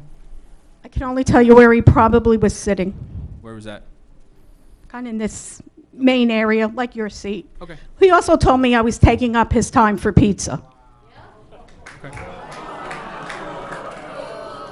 I was the only one left. I was there by myself. I think the people of the town need to go to more planning meetings and see what's going on for real. It can get nasty. But I think to avoid these kinds of situations in the future, the planning board needs to be come to task. That they don't have this much power over the people of Sayreville, and they owe to the planners. Just an impression. And the other effect that I'm concerned about is the parkway entrance and exits on Main Street. There's a light there. The people coming off the parkway don't stop now. People who want to go to the traffic light around the people who want to go onto the parkway. There's been almost many accidents. So I appreciate your time, and you'll see me at planning board meetings.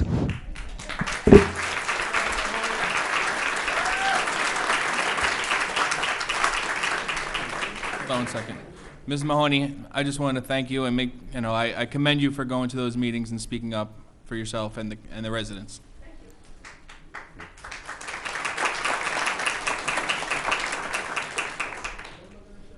My name is Michael Diadio, and I'm the chairman of the Sayreville Economic Redevelopment Agency. I've been before this council on a couple of occasions, and I've spoken to a few of you, even individually. A little bit closer, Mike. Closer, just close to your mouth. Okay. I'll start over. My name is Michael Diadio. I'm chairman of the Sayreville Economic Redevelopment Agency. I've been before this council before. I've given you a couple of ideas. I know a few of you have been responsive to them. Most of you have been responsive to them. I don't understand how Councilman Garillo or even my friend Pat Lembo think this is a sensible plan. In my opinion, it is the most unsensible plan that has been presented by the Planning Board. In hindsight, the Planning Board should have contacted the Sayreville Economic Redevelopment Agency knowing or asking us where we can put some of this affordable housing and how we could do it without building any market rate housing.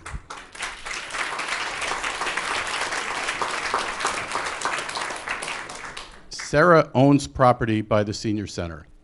We can build and we can bond without putting children in the school, without putting more cars on the road, without bringing extra traffic to our town, or very little extra traffic. The 795 units that Sayreville settled for, including what the Point is going to, well, not including what the Point is going to build, in my opinion, it's a fair settlement. What's not fair is having to build the additional market rate housings. Compared to other towns, Sayreville got a great deal. I know towns like Edison got stuck with thousands of affordable housing units. I know even North Brunswick is having a problem. We did very well with 795. If we build on the property by the senior center in a redevelopment zone, we have no height restrictions, or we have a lot of leeway. The borough also owns some property that they could build on and bond on, just like Woodbridge did. There are other plans. I think this plan was, I think most of you were blindsided by it. The planning board did not do its due diligence, in my opinion. And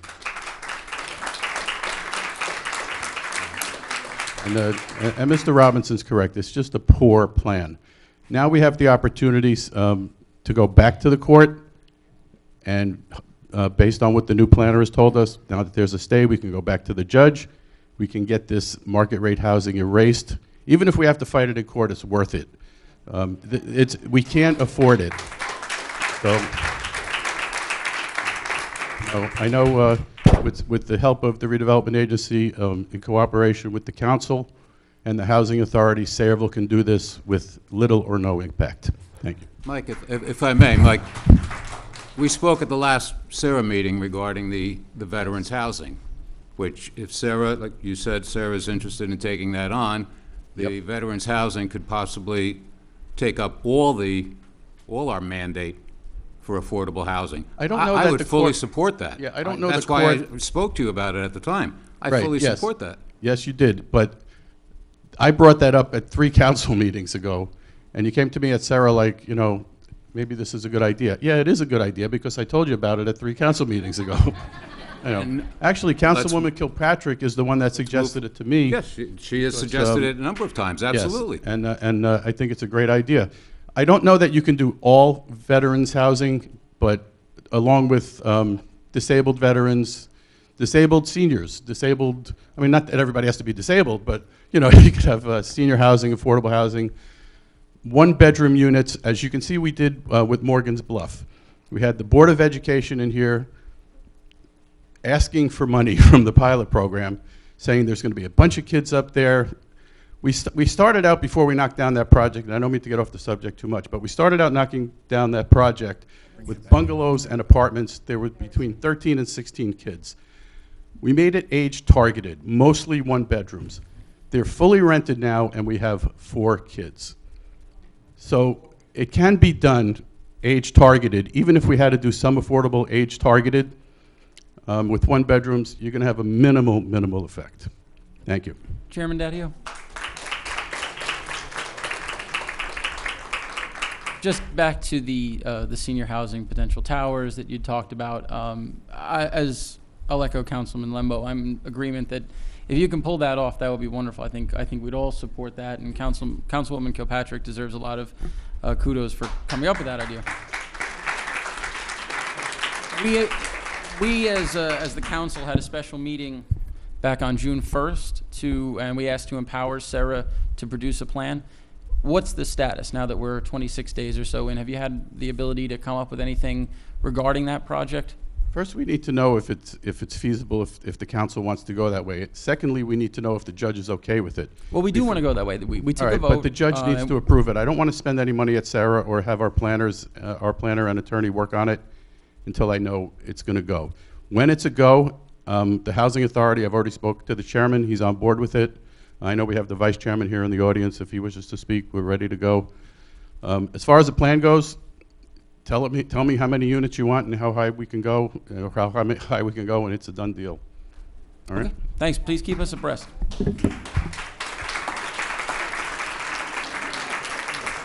I promise I'm going to make this just a minute. I do have a question. Until you wait. You got to wait till everyone goes through. Sorry. Yeah. You can come back. I'll call you back up. Yeah. Okay. Just let's. Sorry. Okay. No problem. I'm Ken Olszewski, 108 North Edward Street in Sayreville. I've been around this town all my life. My grandfather was elected freeholder from Sayreville in 1895. I was born, raised here. There were 7,000 people in town when I was a kid, 10, 12 years old. We're up to over 45,000 now.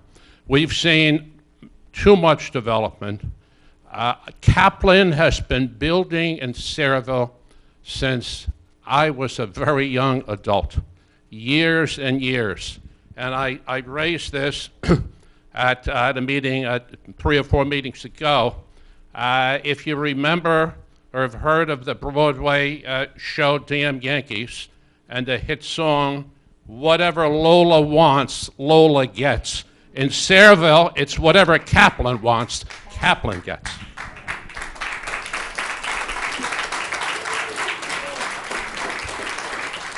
And Councilman Grillo is correct when he said a little while ago, we didn't build as we should have in town. So let's make no mistake about this. This isn't the problem of a judge coming down and not liking Sayreville. It's a problem of a judge has got a job to do, and he's enforcing what we didn't do over the years in affordable housing. And so many people have come up here and have done a fantastic job. Number one, I'm delighted how many people are here in the audience, because people like Jim Robbins and myself have been on this for several months, ever since it became public. And we're used to coming here and having the mayor, who's not here tonight, when he gets backed in the corner, he starts insulting people. I can't tell you how many times he said, Robinson's pitching for this one and that one. He told me at the last meeting, I'm here to be on TV. I can assure you, I've sat on just about every board in town. I've been on the Middlesex County Utilities Authority. I don't need to be on TV. I don't need any laurels from anybody. I'm only looking to help this town, a town I love and a town that I don't want to see go any further down the tubes. I want to talk about, Jim Robinson started talking a little bit about the Kaplan at Town Lake and I believe it's the Heritage development in Town Lake.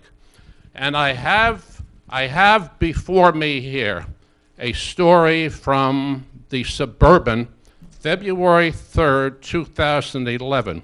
Sayreville, Kaplan agreed to remove age restrictions. Kaplan companies in Sayreville have reached a legal settlement in the developer's case to drop age restrictions from its proposed Heritage at Town Lake development.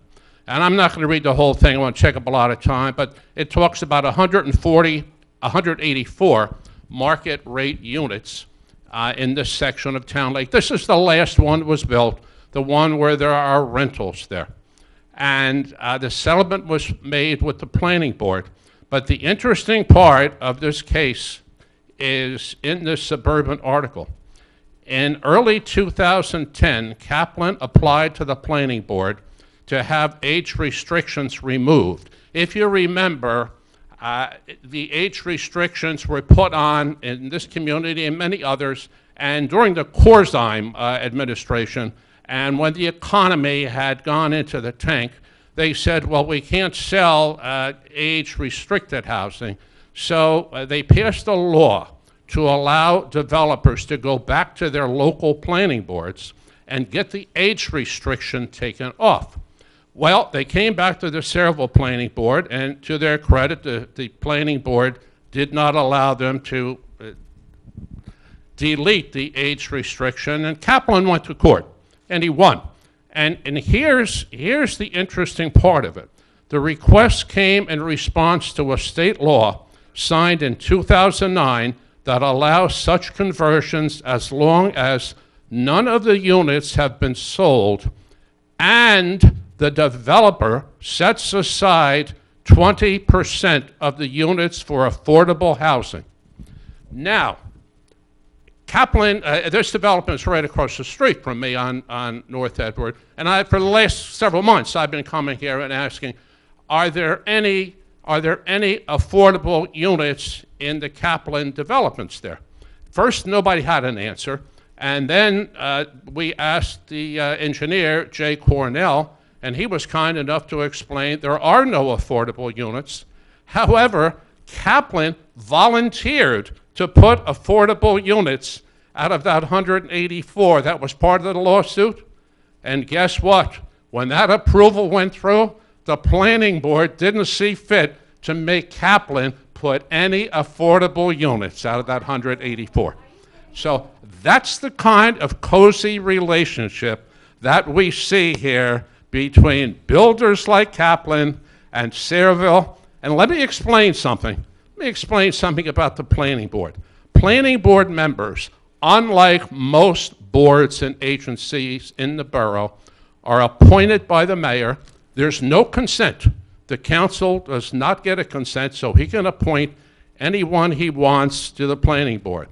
It's his planning board. I'll tell you something else that happened on the planning board. In the year 2016, there were several members up. Their appointments were up on the planning board.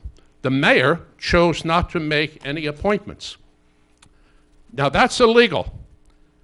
When it comes to the planning board, There are no holdovers. Any land use board, when your term is up, you're out and gone unless you're reappointed. These people sat on the planning board for the entire year of 2016 that had never been appointed. They've never signed an oath. They totally illegal people. So the recommendations that were made by the planning board in many of these cases, it was an illegal planning board. The planning board is a quasi-judicial agency. That's why when you go there, you have to raise your right hand and get sworn in. These people sat there illegally. They had an opportunity to influence the other members. They had an opportunity to vote. And quite frankly, if taken to court, more than likely, any action of the planning board during the year 2016 would be deemed by a court illegal. So the things that have happened with the planning board, the cozy relation with developers, and the outcome seems to be that what happens in Sayreville, they've said it before, I'm not going to repeat it here tonight, but the solution for the planning board is to build 785 affordable units, and nobody is opposed to affordable housing units. And even if they were, it wouldn't be politically correct for them to say so. But the issue is the other thousands of units that will be built with this affordable units if we use the developer plan. And I'm saving the best story for last. In this lawsuit against the borough on affordable housing, guess who filed as a friend of the court, in other words, a plaintiff in this lawsuit, saying that Sayreville doesn't have enough affordable housing? Kaplan did it. Yeah. After he put in no affordable, the borough didn't make him put it in. We can't even blame Kaplan. The borough, the planning board didn't make him put in it. Kaplan filed as a friend of the court that we need affordable housing. Thereby, what that means is he can now, when he comes in to build, they have to change, because we don't have the property in the rest of the town, they've got to change the zoning ordinance to allow from 4 or 5 units an acre to 15 units an acre. They've got to stop drop the requirements so they can go as high as they want, and this will be a bonanza to builders at the detriment of every resident of Sayreville and the infrastructure that we have here in town. Schools, water supply, roads will cost a fortune with these thousands of homes coming in by developers. So I appreciate everybody coming out tonight, because it's so good not to be standing up here alone and getting insulted by the mayor.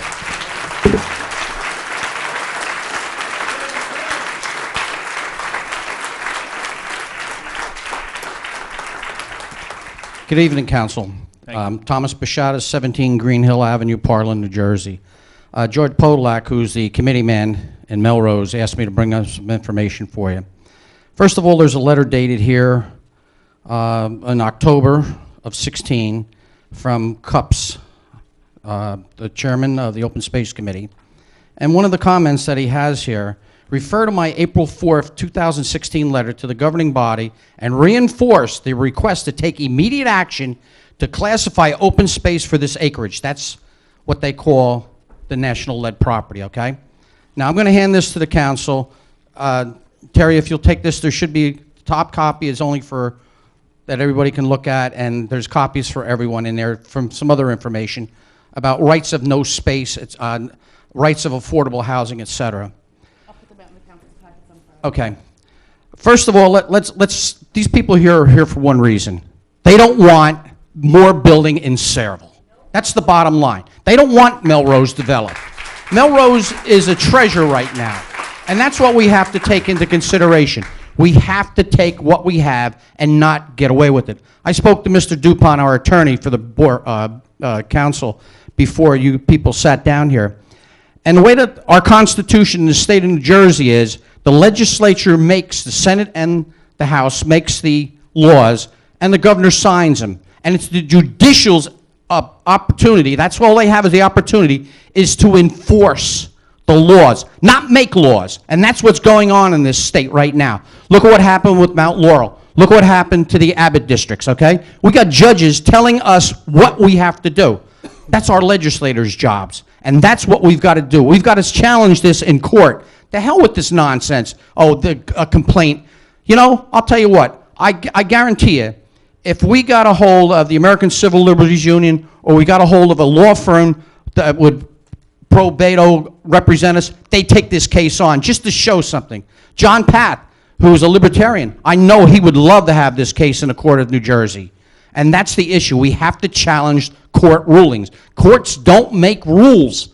They can't make law. They can enforce it, but they can't make it. And that's what's going on here. We sit back and we let them shove it to us, and enough is enough. All right? You know, everybody's brought up about, you know, the traffic and all that. Dan, if I'm correct, if I can, Mr. Kilcommon, Mr. Buchanan, excuse me. Your name is, your mom had a traffic accident on Raritan Street, right? Yes. And the traffic down there, if you've seen it, is horrendous. Yes. If you put 163 more units in there, my God, what, and Route 9 and 35 combination coming onto Raritan Street, what's going to happen in this town? You know, and then you have on ordinances here that you want to change the zoning to put housing in. No. Saraville was the lowest, was the second lowest taxed unit in Middlesex County in the 70s and 80s. Milltown was lower than us. Am I right, Wayne? I believe so, yes. Milltown was lower because they had a lot more industry. Saraville had the lowest tax rate, second lowest tax rate in Middlesex County. And what's happened? We're going to the top. We keep on going. And that's right. We can't afford it. We can't afford to stay here. I pay $11,000 in property taxes at the end of a dead-end street. You know, what do I get for it? I get garbage once a week, and no offense, I get a police officer that gets lost and he takes a U-turn down at the bottom of my street. You know, and I'm not being disrespectful. Yeah, my streets get plowed, you know, but being at the end of a dead-end street, I'm one of the last streets to get plowed. Cul-de-sacs and dead ends are always the last to get plowed. But the point is that you keep on adding housing into this town. Housing is not a rateable. I'll give you an example. I'm on a board of ed, as everybody knows. Okay? There's two numbers that come with the funding for students. Okay? The first number is $12,000, which is a combination of the taxpayer money along with federal aid, along with state aid. Okay? Let's take that number and reduce it to $9,000, what the actual cost is for every taxpayer in this town. 3 children come into this town, into a new development. That's $27,000 at today's rate to educate those students, okay? And the property taxes that those people will be paying, like with the pilot program, which is a joke for national lead. And Mr. Diadio, I disagree with you on the Club Benet property of the, well, I'll tell you what, I'm going to check with our school administrators, and I'll have an answer back at the next meeting. But again, that's three students is $27,000. If you didn't have them, we'd be ahead. That's what I say about you can't keep on building housing as ratables. Ratables would be a warehouse. They pay by the square foot. That's what they pay, and the property. Or if they opened up a manufacturing business, you know, DuPont, National Lead, Hercules, Natco Brickworks, Sand Fisher, I believe I mentioned Hercules already. Put all these industries in here. There was 30,000 people that came into this town every day to go to work. What do we have now? Like the mayor said many years ago to me, it's a bedroom community. No, we want this town to be what it is, not what somebody else wants. And no offense, Mr. Grillo, I went to Staten Island a couple weeks ago. You know where Lee's Tavern is, right? Best pizza in Staten Island. Okay? When I rode down there and I looked at the condominiums that they're building, the people can't even park. Can't park on their property. They got to park and double park on the street. Is that what you would want for Saraville? No. There's also 480,000 people, so it's 10 times the population. Okay, but then you said no. I'll hold you to that, and I think everybody else will hold you to it. When these ordinances come up, vote no. Keep Saraville what Saraville is. Don't make it Staten Island. Thank you.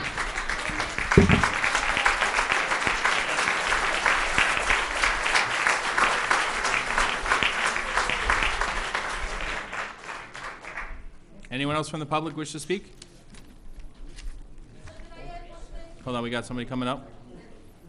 Please state your name and address, please. My name is Catherine Liddick. I live at 8 Gorsica Place. Sorry, say it again slow. I'm sorry, 8 Gorsica Place. Name? Catherine Liddick. I live directly across the street from Mr. Miller, who spoke earlier today. Apparently he got a letter about this. We did not. Just a couple of notes. It's getting late. I have little kids. I want to get home to them. Obviously, I live in Melrose. None of you do, but you do seem to know the conditions around Melrose. If you build there, you're going to increase the traffic ridiculously. Cross Ave is a mess. I drive down it multiple times a day. I feel like I'm driving over the moon.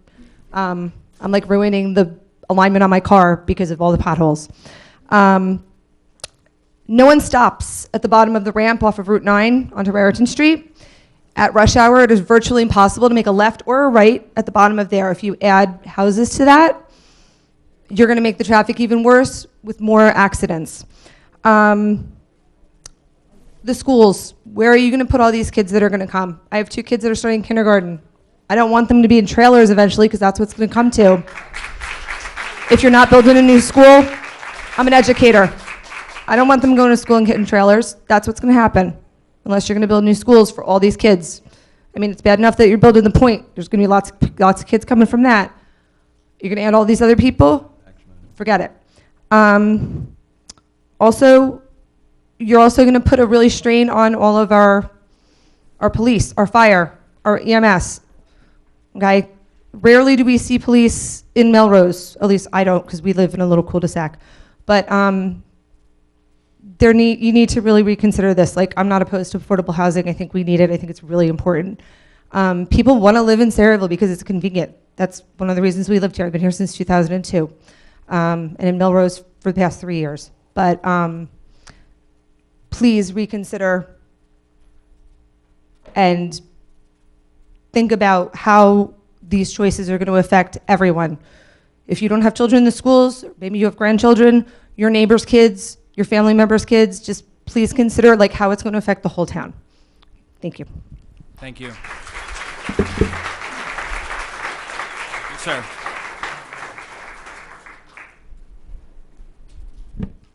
Good evening, everyone. My name is Damon Roxas. I live at 22 Wisniewski Road in Sayreville. I'm one of the pariahs that bought a Kaplan house. So, but one of the reasons why I wanted to speak tonight was the fact that why we came here. And we wanted to move to everything you guys spoke of. We wanted to live in this community, right? We wanted to live in a place where our kids could grow up and we could have open spaces, we could have places for them to live. Our backyard we built up against the wetlands right there because we were told nothing would ever be built there. And that's a huge concern to us, and certainly to my 10-year-old daughter, for my wife, for my 7-month-old son now. So these are the things that frustrated me when I got a certified letter. Some of my neighbors, they're here tonight, didn't on my road get a certified letter, which was confusing to me. But the lands behind us were wetlands. I wanted to know if there was anybody that can answer who chose the lands and why were they selected. And I thought there was something great said before, which was, you know, we're looking to put up green spaces and tear down green spaces, which makes no sense to me either. So I just want to know if there was anybody that could answer like why these locations were chosen. We're going to have the planner address this. Mike, please. Microphone. Microphone, please. What happened was when we went into the litigation, all right, Kaplan was filed right away as an intervener with the court, all right? And he was allowed to intervene, and he came up with the 2 properties that we have on the list, Kaplan 1 and Kaplan 2, all right? There was another property that wasn't an intervener, but was the developer or redeveloper for River Road, which is now, I understand from Mike Daddio, is lapsed. And that's why we can use that property now. Last year, it wasn't lapsed, and he was going to develop 160 units there. That was basically approved somewhere back in 2003 in, you know, concept form. So that's how we got into it. We didn't, we didn't want some of these properties. It wasn't our first choice. It was the choice that they intervened. They went to the judge. The Mako piece that's been talked about he was not an intervener because apparently his attorney lapsed and didn't get in prior to the deadline, and then he was also suing the town, as Mr. Robinson said. So the judge decided that he wasn't eligible to be an intervener. That's how he did not get in. There's been some issues with that, all right? So basically a lot of people who know about development, Kaplan was ready and able to become an intervener, and he was allowed in. The point was one where that helped us gain credibility with the court because we did get 300 units of affordable housing there with 1,700 rental units, all right? Originally, that was supposed to be for sale housing, all right, under the concept that was bought, and it was supposed to be, and they added 2,000 I understand that, and my point is, like, for everybody here, there's a specific animus towards Kaplan to begin with, but you allowed them to take an area that was specifically zoned as wetland or whatever it is and decide that was now going to be rezoned as... Let me just be clear on something for everybody's information. If and when these developments come to the planning board, they have to come back to the planning board for site plan approval and for any use approval or for residential approval under these ordinances, like any ordinances, all right? When they do that, if there's a traffic issue, they have to bring that to the engineer, and we have to know what that is. If there are other issues with wetlands, that has to go to the engineer, and then it goes to the state because the state regulates wetlands, and there's a buffer area required on the way. You can't go up into the wetlands, all right? Okay. And right? So there are backups and mechanisms that have been there for years within the planning board, within the zoning board, and that's what happens with that. It's not just going to be built conceptually and he's going to go into the wetlands. No, that's not going to happen. And lastly, you said before that this isn't like there seemed as if there was like 4 votes within the thing that I was sent, and then there's more votes coming, or there's nothing been decided yet. What is the time frame for things to be decided, and how long would this take, and when would certain things start moving forward if they do happen? It would have been voted on today. I'm sorry, Mayor. Yeah, go ahead. Oh. If we didn't just get acting mayor, sorry, acting Mayor Buchanan. I don't make it out alive. It would have been voted on today. Okay. If we did not just get the notification from our attorney and from, is it Larry Sachs, stating that now we have to do some type of re-notification, which I was going to ask you to explain.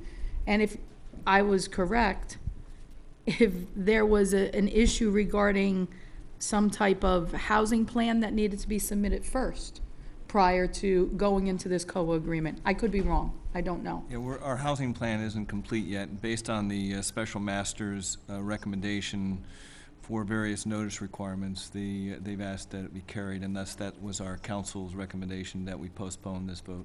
I don't want anybody here to think for 1 minute that today wasn't the day to come here. Today was the day to come here.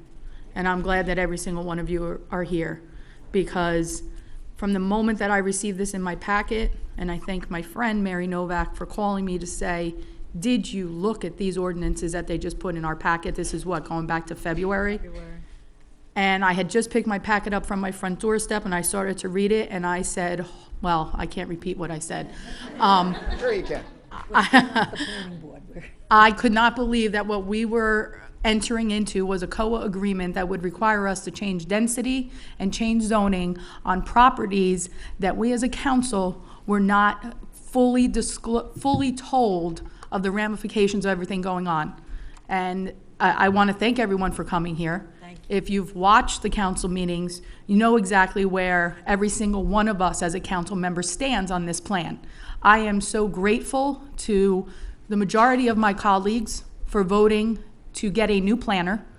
to come in and look at it at the cost of $10,000. This is money well spent, people, because we would not be sitting here right now having a discussion about what is going to happen once this postponement moves forward. We would be sitting here waiting to see who was going to vote yes or no to take these ordinances and move forward. This is huge to me. You talk about the statement cart before a horse. If our housing plan is not approved, it's my understanding we shouldn't really be moving forward with the COA plan. Okay? So that's a huge, huge problem. I've said it here multiple times now, and I had almost the exact same questions of every single one of you up here. And as I started to dig and find out more information, because I'm not a planner, I'm a teacher, I'm a mommy, and I sit before you because I teach in this district, and my kids go to this school, and I'm your public works person, and I know what we can handle and what we can't and what our infrastructure is like. And there was no way, unless there was a significant change to this plan, that I could support this ever. And I needed to have more voices up here, and I think all of us needed to have more voices up here to let you know that we hear you loud and clear. Most of us. I hope you've moved other people to hear you loud and clear too. This isn't right, people. It's not right. Amen. Thank you.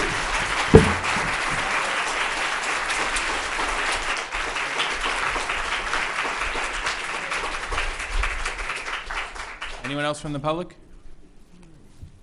Yes, sir.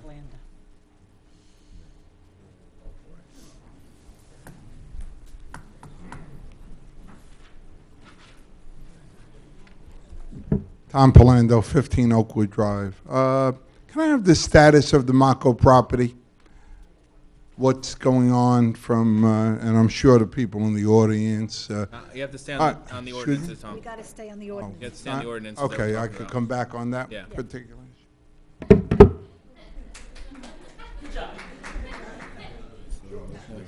Anyone else, Julie? Come on back. No problem. I promise I have to go home and feed my child. He's probably like starving now. Julia, 13 Oakwood Drive. I have a question, and I can't see you guys, so if you could raise your hand. Does anyone know anyone that's You been... have to address the council. Well, okay, does anyone of the council members know anyone that's been bullied? Raise your hand. I'm a teacher, I know. Okay. On the ordinance, Julie. Yep, it's on the... Yeah, I know. On January 21st, there was a planning board meeting, and I guess our planning board members didn't know their microphone was on. And about a couple minutes in, as I was listening, they called one of the council members a fatso. And I'll say that again. They called one of the councilman members, somebody that upholds our law, that we're supposed to respect, a fatso. And nobody on that board said a word. No one said it was wrong, but they all laughed about it. And Councilman Buchanan, I'm sorry to put you out here. I hope you get a public apology because it's disgusting, okay?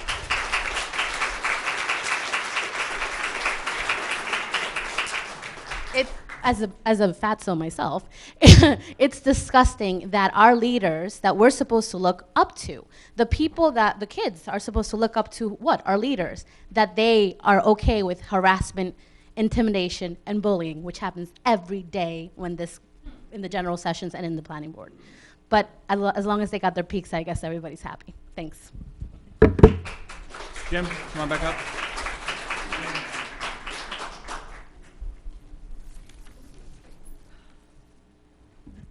Thank you once again, Council President. Jim Robinson, 11 Burrell Square. And what I have to talk about, I have a couple things in the beginning. We had, or you had, a special meeting on June 1st, a workshop, and we talked about some very good things.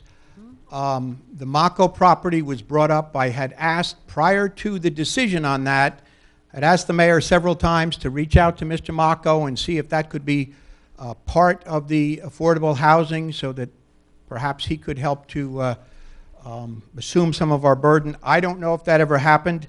The other thing that we talked about at that workshop session was that property on Ernston Road behind, I don't know if it's behind Lemaire or Harbor Club, or Harbor Club, I think, where he was granted a density bonus, and there were certain trade-offs for that density bonus. It was indicated that we were going to look into that because I think those could help to reduce our obligation a little bit further. And that was put in, not the last master plan, but the master plan that was done when I was the chairman, Mr. Newton were on the planning board. We had that put in there specifically so that in that document, so that nobody could ever forget that we were owed something. And I think that might, if we look into that, if you do that research, I think we might find that we are owed some affordable housing units, which will lower that number of 785. Now, I apologize for this because this is going to be arcane and dry, and I did wait till the end. I am glad that this has been postponed. But I have another matter that has to be brought up, and it is very similar to the situation that happened with the Mako case. And as you recall, that was a case where Mr. Mako sued the planning board. It's on this topic, though. The ordinances. It's on these groups of ordinances, or at least one of them. And the similarity is striking. That's why I'm bringing it up now. And that was the suit, as you know, cost $1.3 million, and we lost it. And we lost it on procedural grounds. And that's why it's so important that we follow the letter of the law and we adhere to the procedures. And I apologize, I'm going to read some of this because it's what the judge said, and I certainly wouldn't want to misquote what the judge said. But the issue in that case, and I think it's similar to this with the housing element, was there was a contention that the ordinance was not in compliance with the master plan and that the amendments to the master plan were improperly adopted.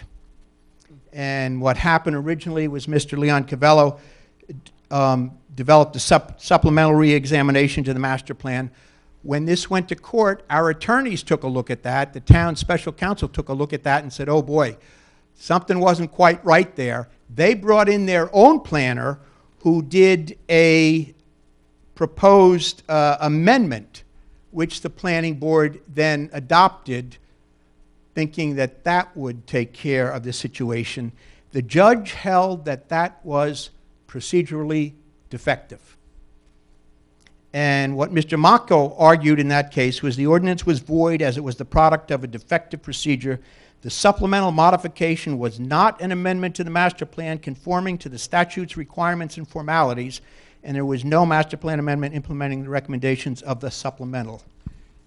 And that is very similar to this situation, I fear. I did some research yesterday and today, and the judge agreed with Mr. Mako, calling the report deficient, and said the report was not a re-examination report at all, but simply and purportedly a modification to a report that was prepared 7 years earlier. There is no authority in the MLUL for supplemental modifications to a master plan, the court said. The judge went further and said it follows that since the ordinance was introduced and adopted on the basis of the borough's ill-fated and invalid attempt to amend their master plan, that the ordinance must also be invalid. The fact that the ordinance is inconsistent with the duly adopted master plan, and I think that may be the case here. The planning board, now this is very interesting. The planning board was given drafts of these ordinances on January 4th. Without discussion, 2 weeks before they purportedly adopted the housing plan element on which the ordinance was supposed to be based. There was no discussion. The planner just left them at the seats and said, we'll discuss these 2 weeks later. At the very next meeting, on January 18th, the planning board had an executive session, not a public hearing, where the matter was discussed. And I have copies of that agenda of that meeting that I will give out to the council. There is no public hearing on the agenda, and something as important as a master plan modification certainly needs to be advertised, certainly must be on the agenda as a public hearing. And that is consistent with, or maybe even worse than the procedure that the judge criticized in that $1.3 million case that we lost. And I looked at the tape of that meeting, both those meetings, January 4th and January 18th. I saw no discussion, no public hearing I didn't see this being discussed other than it was handed out. And by the way the planning board goes into executive session, I don't know if you've ever seen these tapes. Somebody says, I move that we go into executive session. So moved. Let's vote on it. They can't do that. Everybody up here knows that the statute is very precise. You have to read that, whereas Section 8. And January 18th. That's right. They didn't even do the vote. Yeah, that's right. I do not think there was a vote. I do not, and the ordinance that you're passing today says that on January 18th, they had a hearing and did a vote. And so in the Mako matter, they went further than they did with the affordable housing matter. They attempted to amend the master plan twice. They just did it wrong twice. But here, they didn't do it at all. In fact, at the end of the January 4th meeting, the chairman announced a truck stop was on the agenda and O'Neill was coming in for the next meeting, and that's it. There was no mention of a public hearing on the master plan or the housing element.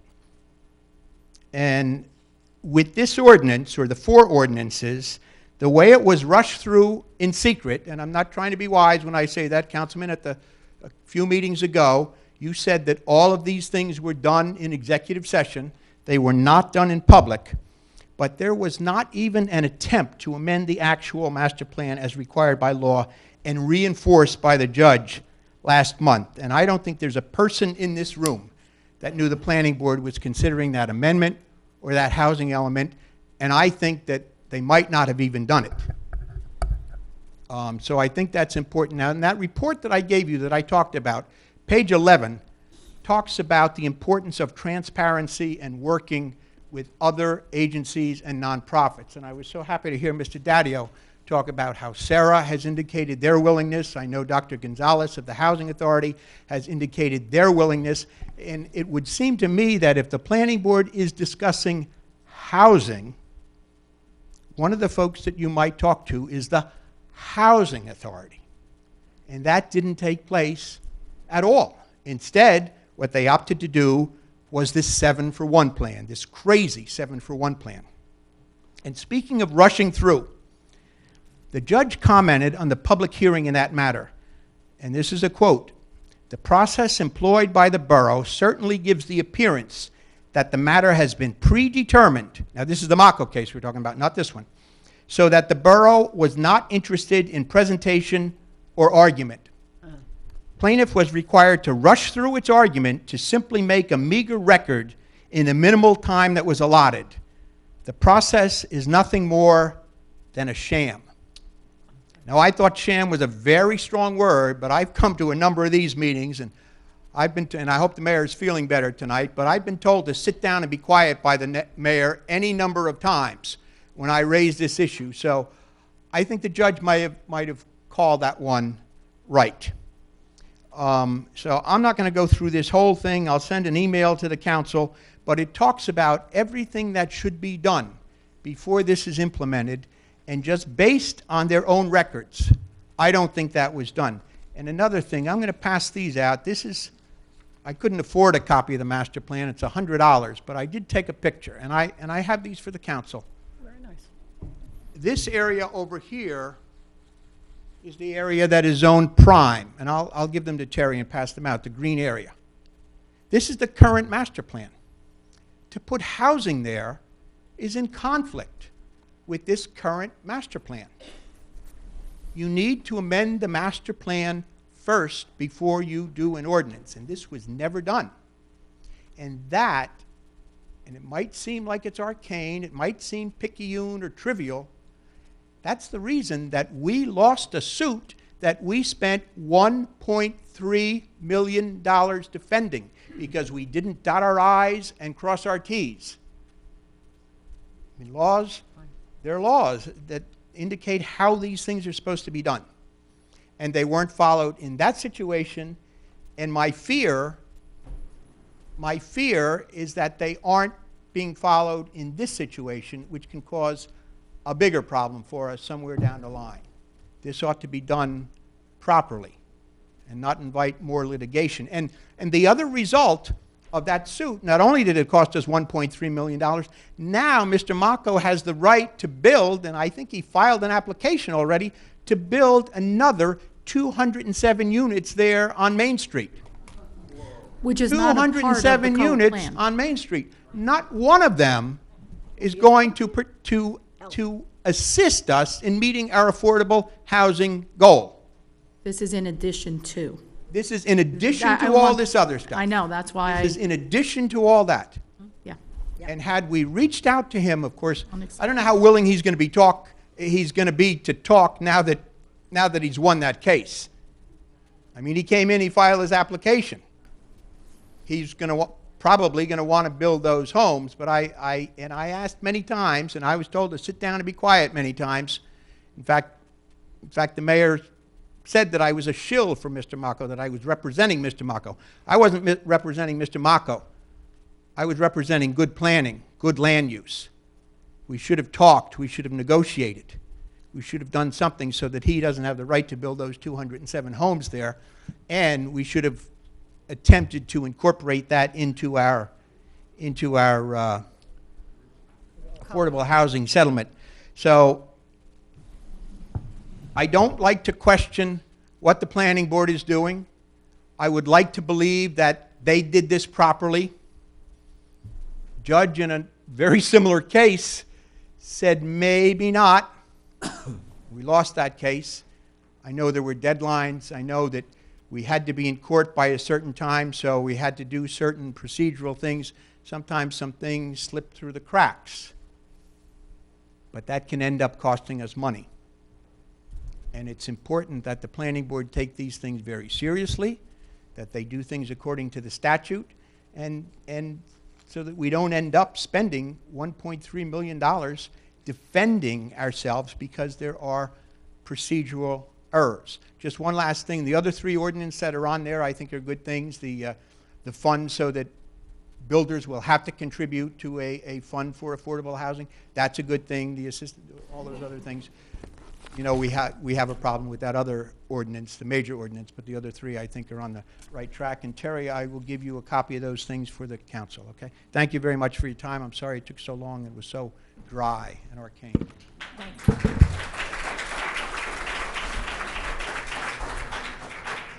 Real quick, Thomas Bashada, 17 Green Hill Avenue, Portland, New Jersey.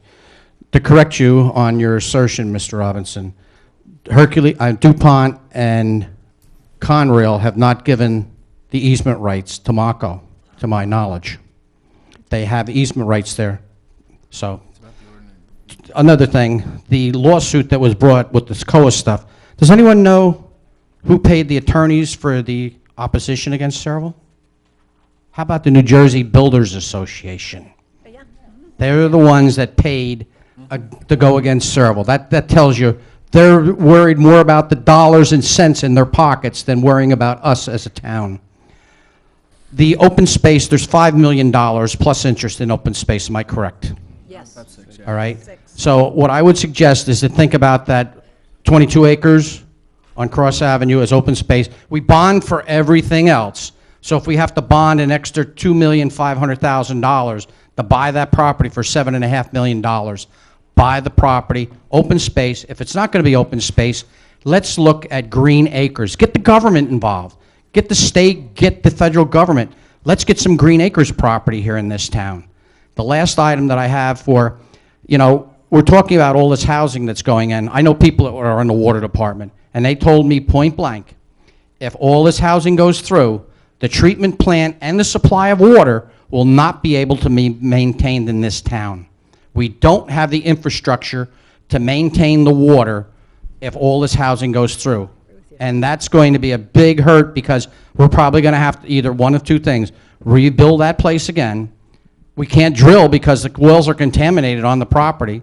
You can only take so much water out of the south branch of the Raritan River that people don't really know about, or go to Middlesex Water.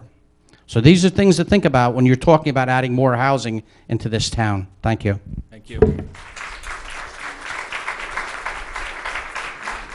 Any other comments on the ordinances? On the ordinances. Yeah, you have to say your name again and address. Right, I'm sorry. I'm not used to this. All right, I'm Janice Benedetto, 1 Thomas Avenue, Melrose section of Saraville. Mr. Bashado from the Board of Ed mentioned that For 3 students, it costs $9,000 a year from our taxes per student. So 3 times 9 is 27,000. The inclusionary units of approximately 5,500, even if you counted 1 student per unit, that would be $49,500,000 out of our tax dollars every year, compared to the 785 units that were obligated by the court to build, times 9,000 a year. If they had just 1 student per unit, would only be $7,065,000. That's 1/7. If we can find some way of doing this other than inclusionary housing. 1/7 is significant tax dollars, and you think of just the school costs, then you have to think about municipal services, police, volunteer fire department, and emergency medical services. What if we have to go to a paid fire department system? Besides traffic, road maintenance, and I could go on and on and on. One question I had when I was up speaking before was someone said there was an option on the National Lead property. Who has the option?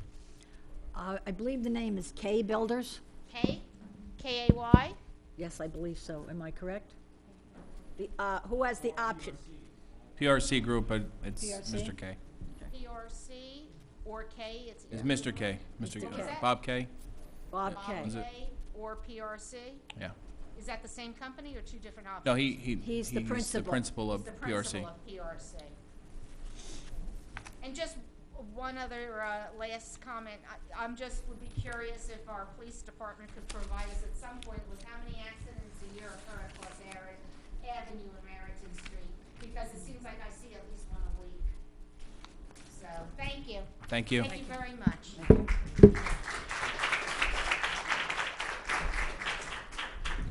Hi, everybody. Frank Massara, 1072 Bordentown Avenue. Up to your Learned a lot. up to your mouth, Frank. Learned a lot tonight, and first time at a council meeting here in Sayreville. Appreciate everything from everybody working hard up there. You gotta talk into the mic, Frank. Yeah, you gotta keep it close, Frank. Got it. Sorry, not used to the microphone. This gentleman I got impressed by. Sounds like this would be the closest or the best play to eliminate the problem with the school expanding and the roads getting slammed from what's going on here. So I just wanted to leave here tonight knowing if this plan is entertainable or is something that's like really going to be like the fourth down on the 4th quarter, okay? Because it doesn't seem from what I heard all night that there's anything close to eliminating the problems that are going to come about. So I'm hopeful that this would be pushed forward and giving everybody an idea of how it's going to play from here. So I appreciate that. Thank you. Thank you, Frank. Anyone else from the public wish to speak? If not, I move the public portion be closed. Second. all in favor? Aye. Opposed? Just real quick, I would like to just say a few words. I want to thank you all for coming out here. As you can see, we are here to listen to your concerns and address them. The problem didn't start here. I've been very vocal as to where this problem started, and as the one young lady said, there were some disparaging remarks made against me, and that's fine. I'm a big boy. I can take it. But the problem I have is that it's done before meetings, after meetings, when the microphones are hot and they don't realize it. The issue that we have here is that the affordable housing was not done. As Councilman Grillo has said, it has not been done over the years. We were told that the Kaplan property was obligated by the Corzine ruling to have affordable housing, and the planning board took it out. And I was very vocal about them not abiding by the rules. They are volunteers. We're volunteers. We do get paid. We get paid $100 per week to do this. So it's still considered volunteer work. We're up here because we love this town. We chose to live here. We chose to represent this town. As I started the open session off, I am 5th generation here. My grandfather and great-grandfather both served on council during their terms, during their lives, and we have a public service commitment, and we don't want to see Sayreville become the next Newark or Jersey City. We want to make sure that there's proper planning and that our boards and commissions are following the rules. One of the residents came up before, I think it was Jim, and we had the little discussion about going into closed. And I leaned over to the attorney. I'm going to ask for his opinion now. On January, I went back and watched the meetings for the planning board for this past year. And on January 18th, the chairman, Mr. Ty, got up and stated that we're going into closed session, and the clerk then went and turned off the television. They went into closed. We're governed. All public bodies are governed. We're required to be here at open public meetings. And if we have to discuss something that's an executive session, it's because of litigation or personnel or something like that. And we're obligated to have a resolution to go into closed session. If we don't do that resolution, what happens? With respect to the resolution that was entertained by the discussion of the planning board? Anything that happens in closed session when there's no resolution. So if you go into executive session without a proper resolution, any action taken by the, correct, is void. And so that you go into exec, you discuss it, and then you allegedly come out and act. I believe that action is void by operation of law, because there are only a few exceptions that you can enter into executive session for, and that they must be enunciated. And that's why our borough clerk always has me read a particular message and resolution requiring certain statements as to the reasons why we are going in, as well as the length of time that we will be in discussion. The reason I bring this up is because one of the meetings they did discuss COA. So now we have this affordable housing litigation that was discussed in planning board, on the planning board level in executive session. That wasn't a valid executive session. On April 19th, again, this time they had a vote, but there was no actual resolution, and the attorney leaned over and said, you need a resolution for this.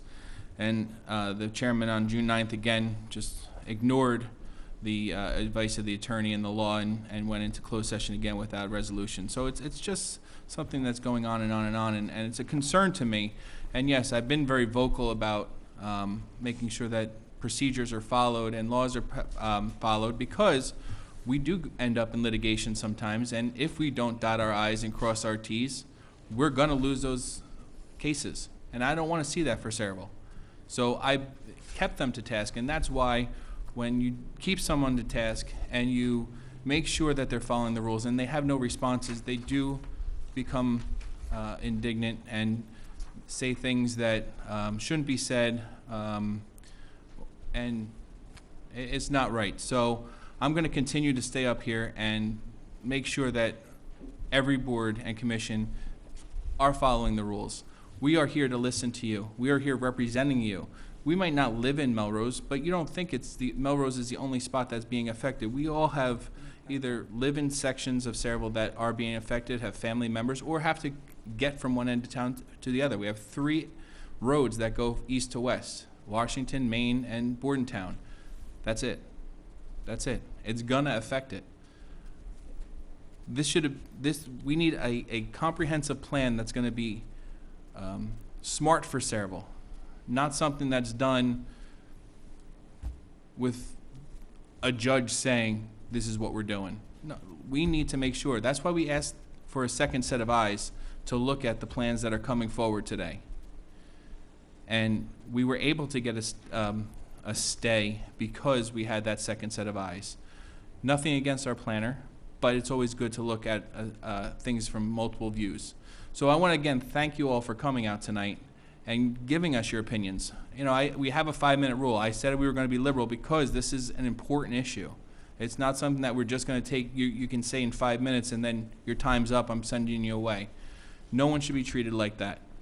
Your time is important, my time is important, and this issue is important. So with that being said, I'm going to pass it on to our Councilwoman Novak, who wanted to say a few words. It's late. I just wanted to say thank you very much. It is so important for you to come out. I am very grateful to the residents that did pass this message on to their neighbors that they could come out. And since February, when I first heard about this, my pledge to you is, unless this is significantly changed, my vote will be no.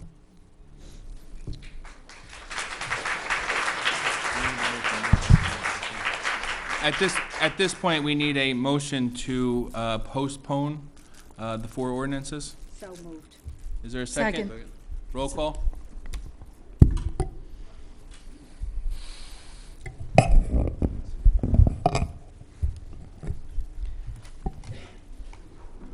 I'm sorry, who made that motion? Mary. Mary. And Vicky second. Vicky. Councilperson Novak? Yes. Buchanan? Yes. Grillo? Upon the recommendation of council, yes. Kilpatrick? Yes. Lembo? Yes. Melendez? Yes. Still there? This bill's going to be gigantic. And we need to remove that resolution from the consent agenda Yes, we will. resolution. So, Motion? we have to go on to the next section, though, right? Now let's. Let's go on to new business? Or to do new business next? Well, just while we're on this point, and Okay, that at this point, we're going, when we get to the consent agenda resolution portions, we're going to be removing 2017-204 from the agenda. So we'll go from 2017-203 to 205. Is there a motion to remove that? Second. All in favor? Aye. Opposed? Okay. Now new business, Terry? Yes. Under new business, I'd like to have notice the council that I have received the supplemental debt statement from Wayne Kronowski, our CFO, as of June 26, 2017. Need a motion to receive and file? So moved. Is there a second? Second. Councilperson Novak? Yes. Buchanan? Yes. Grillo? Yes. Kilpatrick? Yes. Lembo? Yes. Terry. Melendez? Yes. Okay. Folks, if you could just be a little quieter when you're exiting so we can continue with the business. There are some more things that we have to get through. July 24th. And don't forget, we will be discussing this again. Yeah, please, this isn't over. It's just postponed. You might have to come back to be heard. Okay? And bring your friends. Next item, Terry. Introduction of the following ordinances. Ordinance number 372-17, bond ordinance providing for various road improvements for the Borough of Saraville, New Jersey, appropriating $3 million therefore, and authorizing the issuance of $2,850,000 bonds or notes of the borough for financing part of such appropriation. I move the ordinance be approved on first reading, advertised according to law, for a public hearing to be held on July 24th, prevailing times. Second. Councilpersons Novak? Yes. Buchanan? Yes. Grillo? Yes. Kilpatrick? Yes. Lembo? Yes. Melendez? Introduction ordinance number 373-17, an ordinance supplementing and amending Chapter 7 Traffic, Section 7-6, through streets, stop intersections, and yield intersections, subsection 7-6.1, through streets, and the revised general ordinances of the Borough of Saraville, designated Whitehead Avenue and Rose Street a three-way stop. Councilman Grillo? I move the ordinance be approved on first reading, advertised according to law, and a public hearing to be held on July 24th, 2017. Is there a second? Roll call. Councilpersons Grillo? Yes. Buchanan? Yes. Kilpatrick? Yes. Lembo? Yes. Melendez? Novak? Yes. Introduction of ordinance number 374-17, an ordinance supplementing and amending ordinance number 258-14, an ordinance fixing the salaries of certain borough officials, officers, and employees for the years 2013, 14, 15, and 16. Councilwoman Novak? Okay. I move that the ordinance be approved on first reading, advertised according to law, for a public hearing to be held on July 24th, prevailing time. Second. Thank you. Roll call. Councilpersons Novak? Yes. Buchanan? Yes. Grillo? Yes. Kilpatrick? Yes. Lembo? Yes. Melendez? At this time, I open the public portion to the consent agenda resolutions, again with number 204 being removed. Are there any questions or comments on the consent agenda resolutions only? If none, I'm going to entertain a motion. I move the public portion be closed and the consent agenda resolutions be approved on roll call vote. Is there a second? Second. Oh, Thank sorry. you. Roll call. Councilpersons Novak? Yes. Buchanan? Yes. Grillo? Yes. Kilpatrick? Yes. Lembo? Yes, with the exceptions of 2017-16. Going to be read separately. That's going to be read separately? Okay. Yes, they have to be read in Then full. yes. Sorry. Melendez? Yes.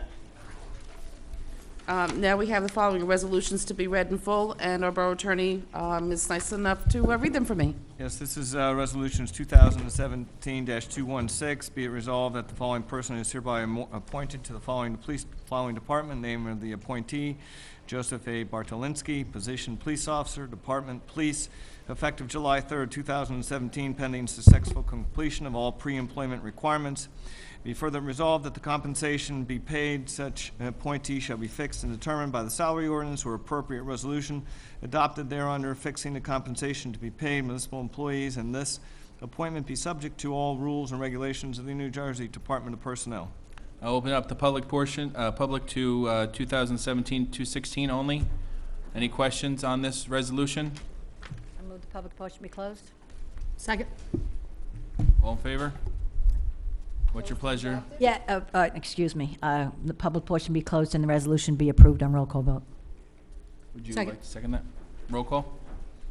Councilpersons Novak? Yes. Buchanan? Yes. Grillo? No with comment. I've voiced my concern over the transparency of this hiring process. It has nothing to do with the 4 folks that we met today. They were all, I think, quite professional. I'm sure they'll serve with dignity and honor. I wish them the best in their pursuits, but I cannot vote yes for any of these candidates based on the discussions we've been having for the last 2 months. Kilpatrick? Yes. Lembo?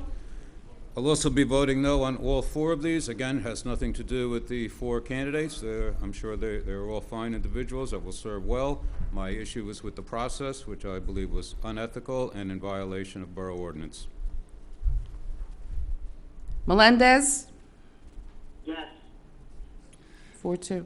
Next is Resolution 2017-217. Be it resolved that the following person is hereby appointed to the following department. Name of appointee, Charles P. Novak. Position, Police Department, Department Police.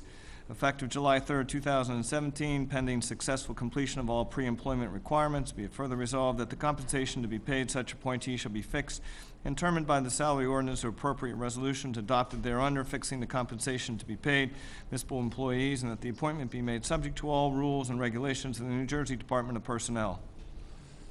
I'll open up the public portion to Resolution 217. Any comments? If none, entertain a motion. Oh, my God, I'm so sorry. Wait a minute, I'm not paying attention here. Which one am I doing here? I'm not paying attention. Resolution. The resolution. Just resolution Just, wait a minute. Approve Oh, and adopt. I'm sorry. I move to, no. to close the Close the public public portion. Oh, portion. I'm sorry, close the public portion Adopt the resolution. and adopt the resolution on roll call vote. Thank you, sorry. I'll second that. I'm going to also make a I note. need a roll, oh, Yes, I'm going to make a note that Councilwoman Novak has recused herself, I did. Stepped off the dais. and she's no longer on the dais. Roll call vote, please. Councilpersons Kilpatrick? Yes. Buchanan? Yes. Grillo? No for the same reasons and comments. Lembo? No, for the reasons stated. Melendez? Yes.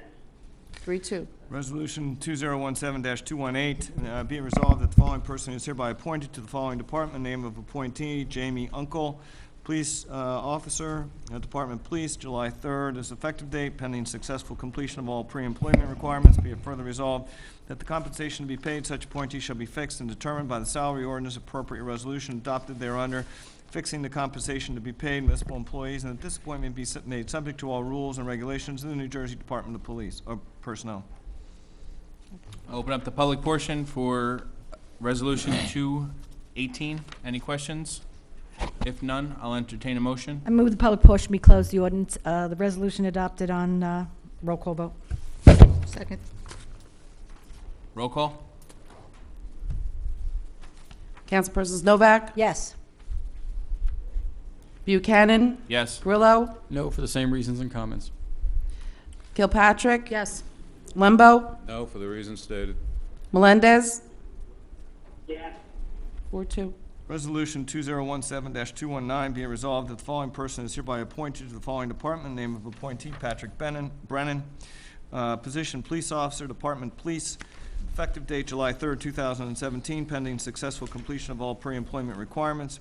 Be it further resolved that the compensation to be paid such employee shall be fixed and determined by salary ordinance or appropriate resolutions adopted thereunder, fixing the compensation to be paid municipal employees, and this appointment be made subject to all rules and regulations of the New Jersey Department of Personnel.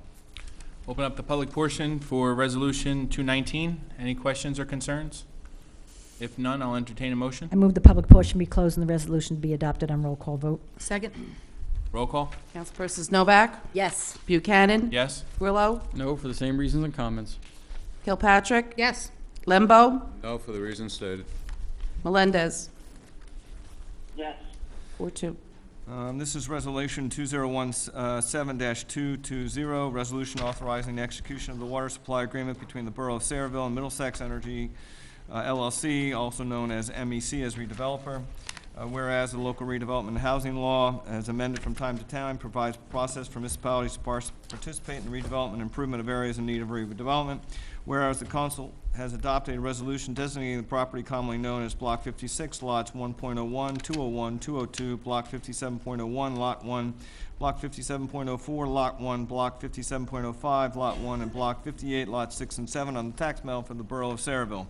Whereas by Ordinance 2319-13, the Borough Council adopted a redevelopment plan entitled the Borough of Sayreville Landfill and Melrose Redevelopment Plan that included provisions for construction of electrical power generating facility as possible, or a possible solar electrical power generating facility and other improvements. Whereas MSC is developing a power generation facility in accordance with the redevelopment plan, which consists of 440 MW natural gas-fired power generation facility to be constructed in the borough, including any untreated water supply facilities installed by MEC to ensure delivery of the untreated water supply needed for the project, which will provide substantial benefits for the state of New Jersey and the Borough of Sayreville.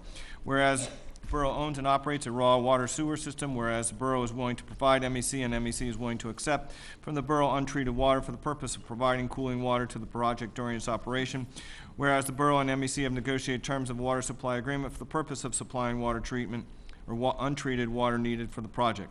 Whereas the borough desires to execute the water supply agreement, which has been reviewed and reviewed by council for the borough, and now therefore be resolved by the council of Borough of Sayreville, authorizes the mayor of the borough, the authorized officer, to execute and deliver the water supply agreement dated June 26, 2017, and all instruments attached as exhibits thereto.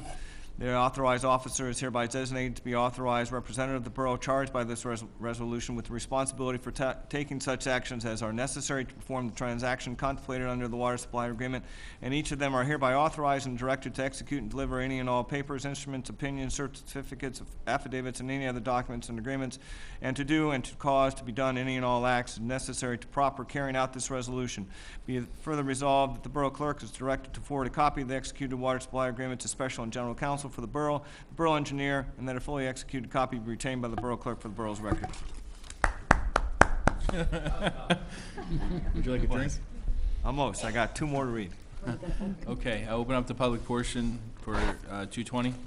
Any questions or concerns regarding Resolution 220? If not, I'll entertain a motion. I move the public portion be closed and the resolution be adopted on roll call vote. Second. Roll call. Councilpersons Novak? Yes. Buchanan? Yes. Grillo? Yes. Kilpatrick? Yes. Lembo? Yes. Melendez? Yes. Next is Resolution 2017-221, whereas the mayor and borough council previously adopted a pilot agreement for the MEC power plant to be located at Journey Mill Road, and whereas this plan is required to be reduced in size from 560 MW to 440 MW due to insufficient capacity in electrical transmission system, whereas the construction cost has been reduced, whereas the Sayreville Economic Redevelopment Agency has recommended the pilot to be adjusted upon the CME letter to Sayreville Economic Redevelopment Agency dated June 16, 2017. Now therefore be resolved that the borough attorney is hereby authorized to amend the pilot ordinance and agreement in accordance with the recommendation of Sarah. Open the public portion for Resolution 221. Any questions? If not, I'll entertain a motion. I move the public portion be closed and the resolution be adopted on roll call vote. Second. Roll call. Councilpersons Novak? Yes. Buchanan? Yes. Grillo? Yes. Kilpatrick? Yes. Lembo? Yes. Melendez? Next is 20. Gotta wait. I'm said sorry, yes. Jay, say yes? Yes. Yes. You're giving me all the long resolutions to read. I'll do it. No, I'll do it. Amending resolution. I know I Yes, you did. did. I know. It's like the Army. 2017-22, this is a resolution, amending resolution 2016-3221, a resolution of the Borough of Sayreville and the County of the Middlesex, State of New Jersey, authorizing the Borough of Sayreville Planning Board to review the Sarah resolution regarding the recommendation that the property owned by Hercules, 50 Minnesek Avenue, Block 14, Lot 3, Block 25.01, Lot 1, Block 40, Lot 1, Block 43, Lots 1 and 1.01, Block 44, Lot 1, Block 45, Lot 1, Block 46, Lot 1, Block 47, Lot 1, Block 48.01, Lots 1 and 2, Block 50, Lot 1, Block 51, Lot 2, Block 51.01, Lot 1, Block 51.02, Lot 1, Block 53, Lot 1, Block 53.01, Lot 1, Block 53.02, Lot 1, Block 57.01, Lot .101, and Block 83.04, Lot 1. The property to be considered is non-condemnation area in need of redevelopment. Whereas the local redevelopment and housing law provides a process for municipalities to participate in the redevelopment and improvements of areas in need of redevelopment, and whereas that NJSA 48A:12A-6 provides that no area in the municipality shall be determined to be a development area unless the governing body of the municipality shall by resolution authorize the planning to undertake a preliminary investigation to determine whether the proposed area is a redevelopment area according to the criteria set forth in NJSA 48:12A-.5, whereas NJSA 48:12A-6 further provides that the resolution authorizing the planning board to undertake the preliminary investigation shall state whether the redevelopment area determination shall authorize the municipality to use all of those powers provided by the legislature for use in a redevelopment area, other than the use of eminent domain, herein referred to as non-condemnation redevelopment area. And whereas September 22nd, 2016, the meeting, the Sayreville Economic and Redevelopment Agency passed a resolution recommending that the Hercules property location at 50 South Minnesek Avenue be considered as an area redevelopment, and whereas pursuant to local redevelopment and housing law, NJSA 40:12-12A-1, specifically NJSA 40A:12 or 48:2A-6, the mayor and council of the borough of Sayreville desire to authorize the planning board to undertake the preliminary investigation to determine whether the identified property constitute a non-condemnation redevelopment area, where therefore be it resolved that the governing body of the Borough of Sayreville, County of Middlesex, and State of New Jersey directs as follows: that the Sayreville Planning Board is hereby authorized and directed to undertake a preliminary investigation to determine whether the identified property constitute a non-condemnation redevelopment area pursuant to established NJSA 48:12A-5, that the Sayreville Planning Board conduct an investigation, provide notice that the public hearings there in accordance with NJSA 48:12A-6B, and that the conclusion of such investigation, notice, and public hearing, the Sayreville Planning Board makes its recommendation as to whether the governing body should declare the identified property or any portion thereof a non-condemnation redevelopment area. Would you like to repeat that? No. Any questions? Mr. Vachada, come on. Repeat that. Bless you. Bless you. You can talk. You can still talk after all that. Bless you. After listening to that, got to make a joke out of something here tonight. The question that I have is that Hercules property right now? Yes, the only reason why this is on the agenda is because the planning board attorney recommended that the following words be in this resolution, and it was not, and that is non-condemnation area in need of redevelopment. That's the only reason why that this is on. It was only because he read the statute, realized that those four words weren't in the resolution, right, and so he asked us to re-vote on it. Now, in this, what you've read there, you know, it seemed forever, no offense to you. No offense taken. You know, what type of zoning are they looking for? You know, Sarah has opened that option up, but then the planning board's going to come in, and is that going to be only for commercial use, or is it going to be residential also? This is going to go, you can go to the planning board and have those questions. This is just authorizing them to investigate and provide notice about what can and cannot go there. So the only reason why we're back here again is just to add those four words. Well, first of all, what I would suggest before you even start doing the investigation on this is to do bore samples.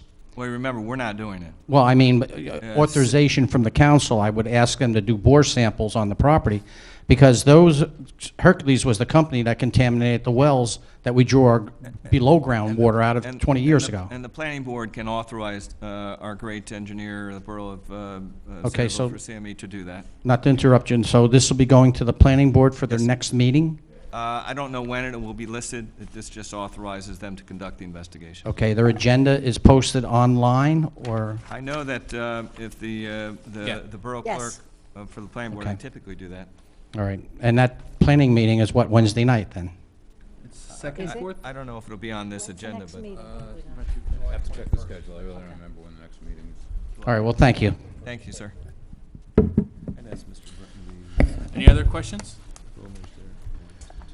I move the public portion be closed and the resolution be approved on roll call vote. Second. Roll call. Councilpersons Novak? Yes. Buchanan? Yes. Grillo? Yes. Kilpatrick? Yes. Lembo? Yes. Melendez? Yes. Okay, no We're going to now open up the public portion for any and all comments or concerns. Yeah, we're going to do it in the wanna do a agenda. second meeting? Yeah. Mr. Palando? We'll do it in the agenda.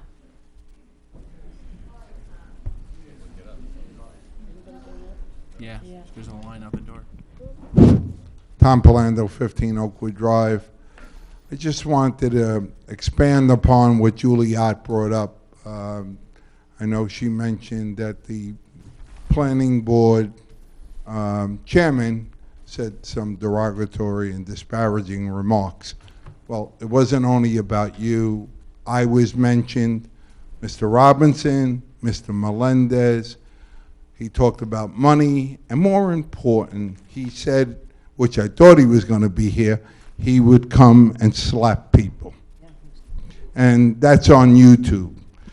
And my question for Mr. Limbo, you just sat there, you didn't hear this, and how do you feel? In all honesty, everyone is owed an apology. I was having a conversation with Mr. Biancavello when that was going on. Honestly, I did not hear when he was saying that to the other side of the room, but certainly the people that it was said about. Oh, I think it's more than an apology to the mayor and council, especially that the mayor appoints. I think that this council should look at this situation.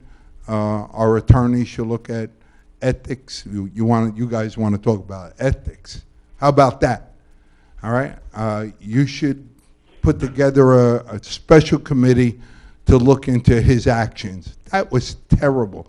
How can the chairman of the planning board, one of the most important boards in this town, tell people about how they look, that they're going to come here and slap them in the face, make remarks about me, which I didn't even know what he was talking about, and he called me. I wouldn't talk to him because I really said I had nothing to say about him. Talked about Ricky Melendez, that he was on the planning board. I don't even think Ricky was ever on the planning board. And what he was saying about me, I haven't been on the planning board for over 10 years. This is unacceptable. I think you have to get back to the mayor, and I'm asking all the councilmen. He needs to step down. He needs to be removed. How can we have a person, the chairman of the planning board, that could go around and saying these things? How do you feel, Mr. Limbo? Oh, it was absolutely wrong. So he should be removed. I don't know if he should be removed. How would you like if he said those things about you? Tom, I'm not disagreeing with you. How about you, Mr. Grillo? Totally out of order. Completely, and he should be removed. Well, what do you suggest? Be removed. That's what I'm suggesting. Get a committee and remove him. And he should be removed for the remarks that he said. He said it to the Just wanna entire. go If on the record, I anybody didn't looks say at that. it, if anybody looks at Channel 15 and the planning board, it's all over YouTube. That's terrible. That's terrible. I believe, what's his title in labor? I mean, isn't he the president of one of the labor boards? Huh? I don't follow him, so I really don't know. I know he's an official with the labor unions. It's just unacceptable, and I hope, Mr. Buchanan, you look at creating a committee to look into this. Thank you. One other thing. Now, we talked about Mako. Isn't it true, Mr. Limbo, that even though he could build 207 houses, isn't he also talking about not building the 207 houses and maybe building warehouses where he could create 100 jobs and, look at that. 3 600,000 square foot warehouses were proposed. Yes, it would create jobs. It would also turn Main Street into a truck route. But are we looking at that? The planning board chose not to rezone. Right now, the zoning is for the residential. Went back to the 75. So we have a way of reducing an additional 207 houses and adding jobs, and we're not looking at that. That's another reason to get rid of that chairman. Pat, Mr. Lembo, was he talking about warehouse distribution or light warehouse? Was he differentiating on the warehouse type? Mega warehouse. There's two different kinds. 600,000 square foot. Well, there's different kinds. You could have Amazon and a ShopRite, which is heavy, a lot of truck traffic, or you could have more light, which is like a Sabre, like we have a Sabre, which is light. Well, from the size of the warehouses he's proposing, it doesn't sound like light warehousing. It's the mega warehouses. I'd be interested in seeing if it's the light warehouses, it's going to bring in jobs, no trucks. I think it's a win for Cerebral, but well, the if it's a concern heavy, was then we have a definitely the concern. truck traffic. If it's a heavy, then I have concerns with the truck traffic. If it was like similar to Wakefern, remember when they proposed that 20 years ago? I mean, How do we get how do we find out what type of warehouses were being proposed? Who do we get that from? I've never seen it. We haven't seen it either. We are waiting for their counsel to respond to their counsel, or our counsel, Riker Danzig. So hopefully before the next meeting, we'll have an answer. Okay. Because that would be a good discussion. I hear what you say, Mr. Lembo, about truck traffic, but trucks don't sit in a classroom of 30, 40, or 50 kids, which is what those additional units are going to potentially bring. So I think it's important for all of us to take a look at whatever is being proposed. Once again, I don't know where we go from here, being that we did lose a $1.3 million lawsuit, which now gives them the right to build residential. But I would be curious, and I would love for that information to come out if we have an opportunity to discuss it and make it so that way residents can come out and express what options they would like to see there. As a teacher, trucks don't bring kids. We can find other ways, hopefully, to mitigate the traffic with the bypass being pushed along and kicked into gear, hopefully with the help of Frank Pallone, so that we can get moving with that. But like I said, I think we need to have a real open discussion. Would anyone be opposed to authorizing Dan to reach out to Mr. Mako to see what type of warehousing he was talking about? Do you need a motion? Yes, I would ask for one. Okay, I make that motion. I'll second that. Roll call. This is to authorize Dan to speak to Mr. Mako about the type of warehousing he was referring to.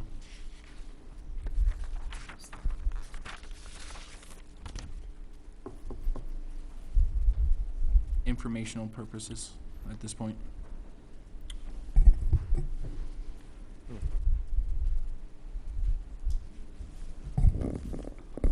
Councilpersons Novak? Yes.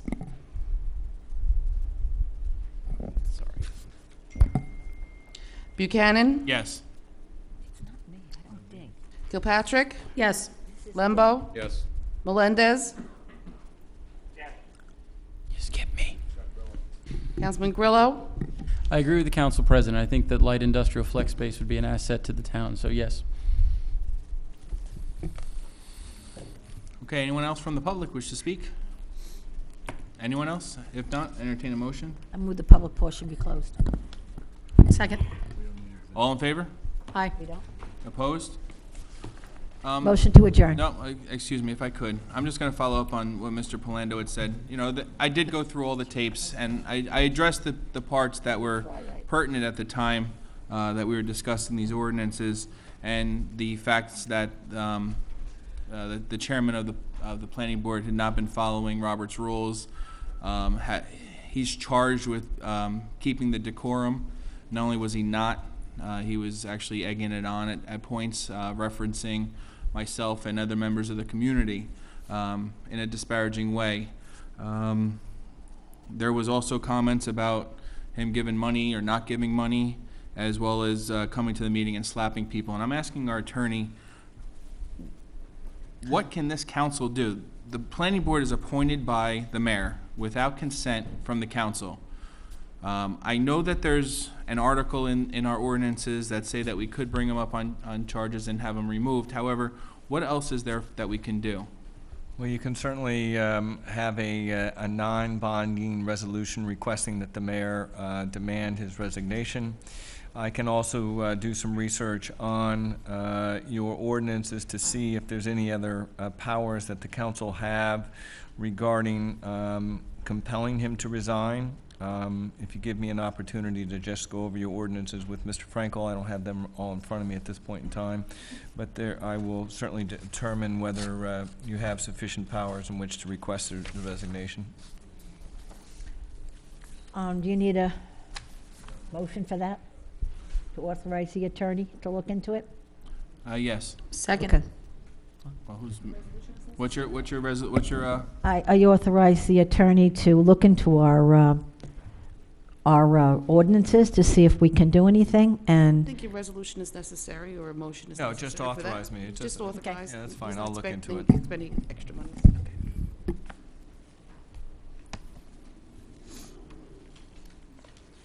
Okay, anything else? If not, move to adjourn. is there a second? Second. All in favor? Aye. Opposed?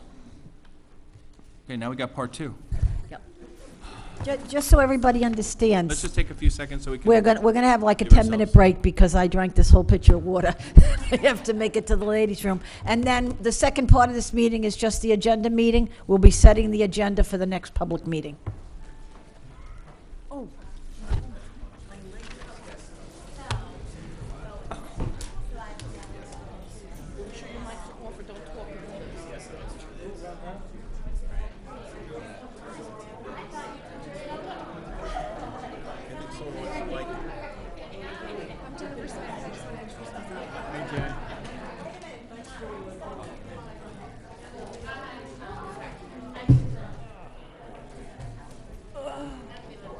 Dan, you may be on spot.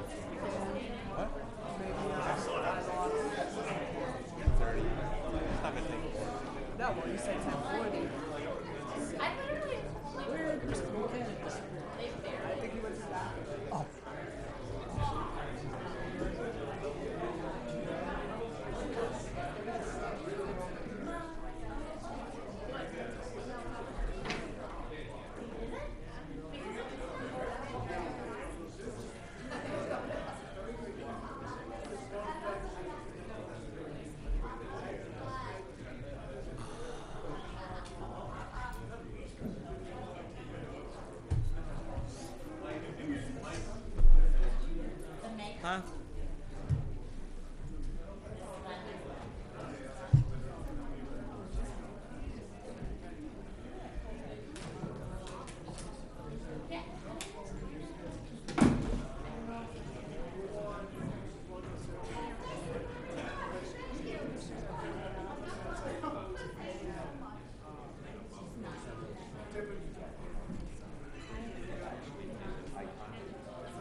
that block you shared. It's past my bedtime.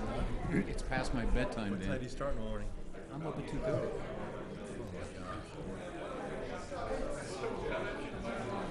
I'm gonna get like a few hours sleep tonight.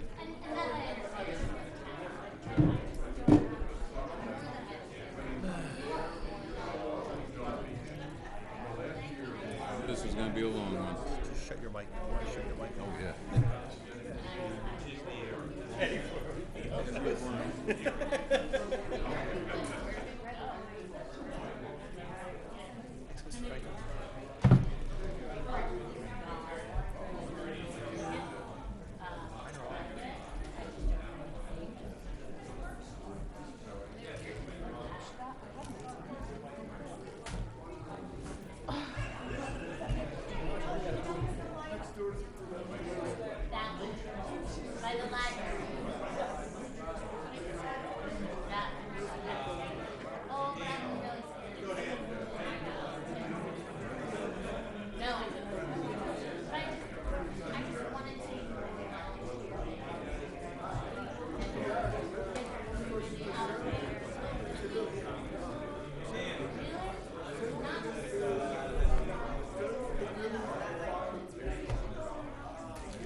It would be like Mike over here.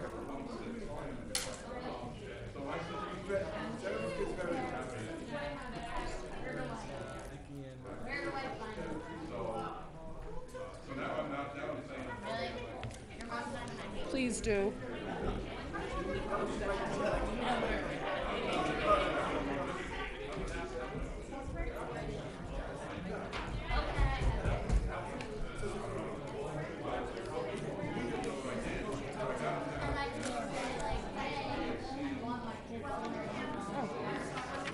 I had it right here.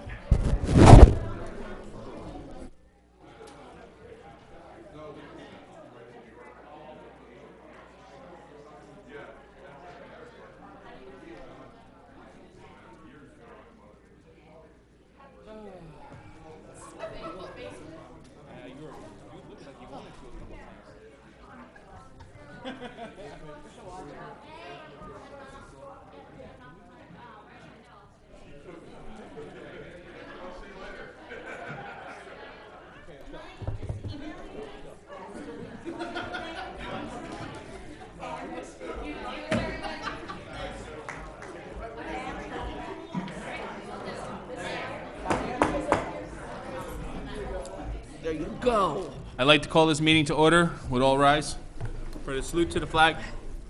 I pledge allegiance to the flag of the United States of America and to the republic for which it stands, one nation, under God, indivisible, with liberty and justice for all. Born and unborn.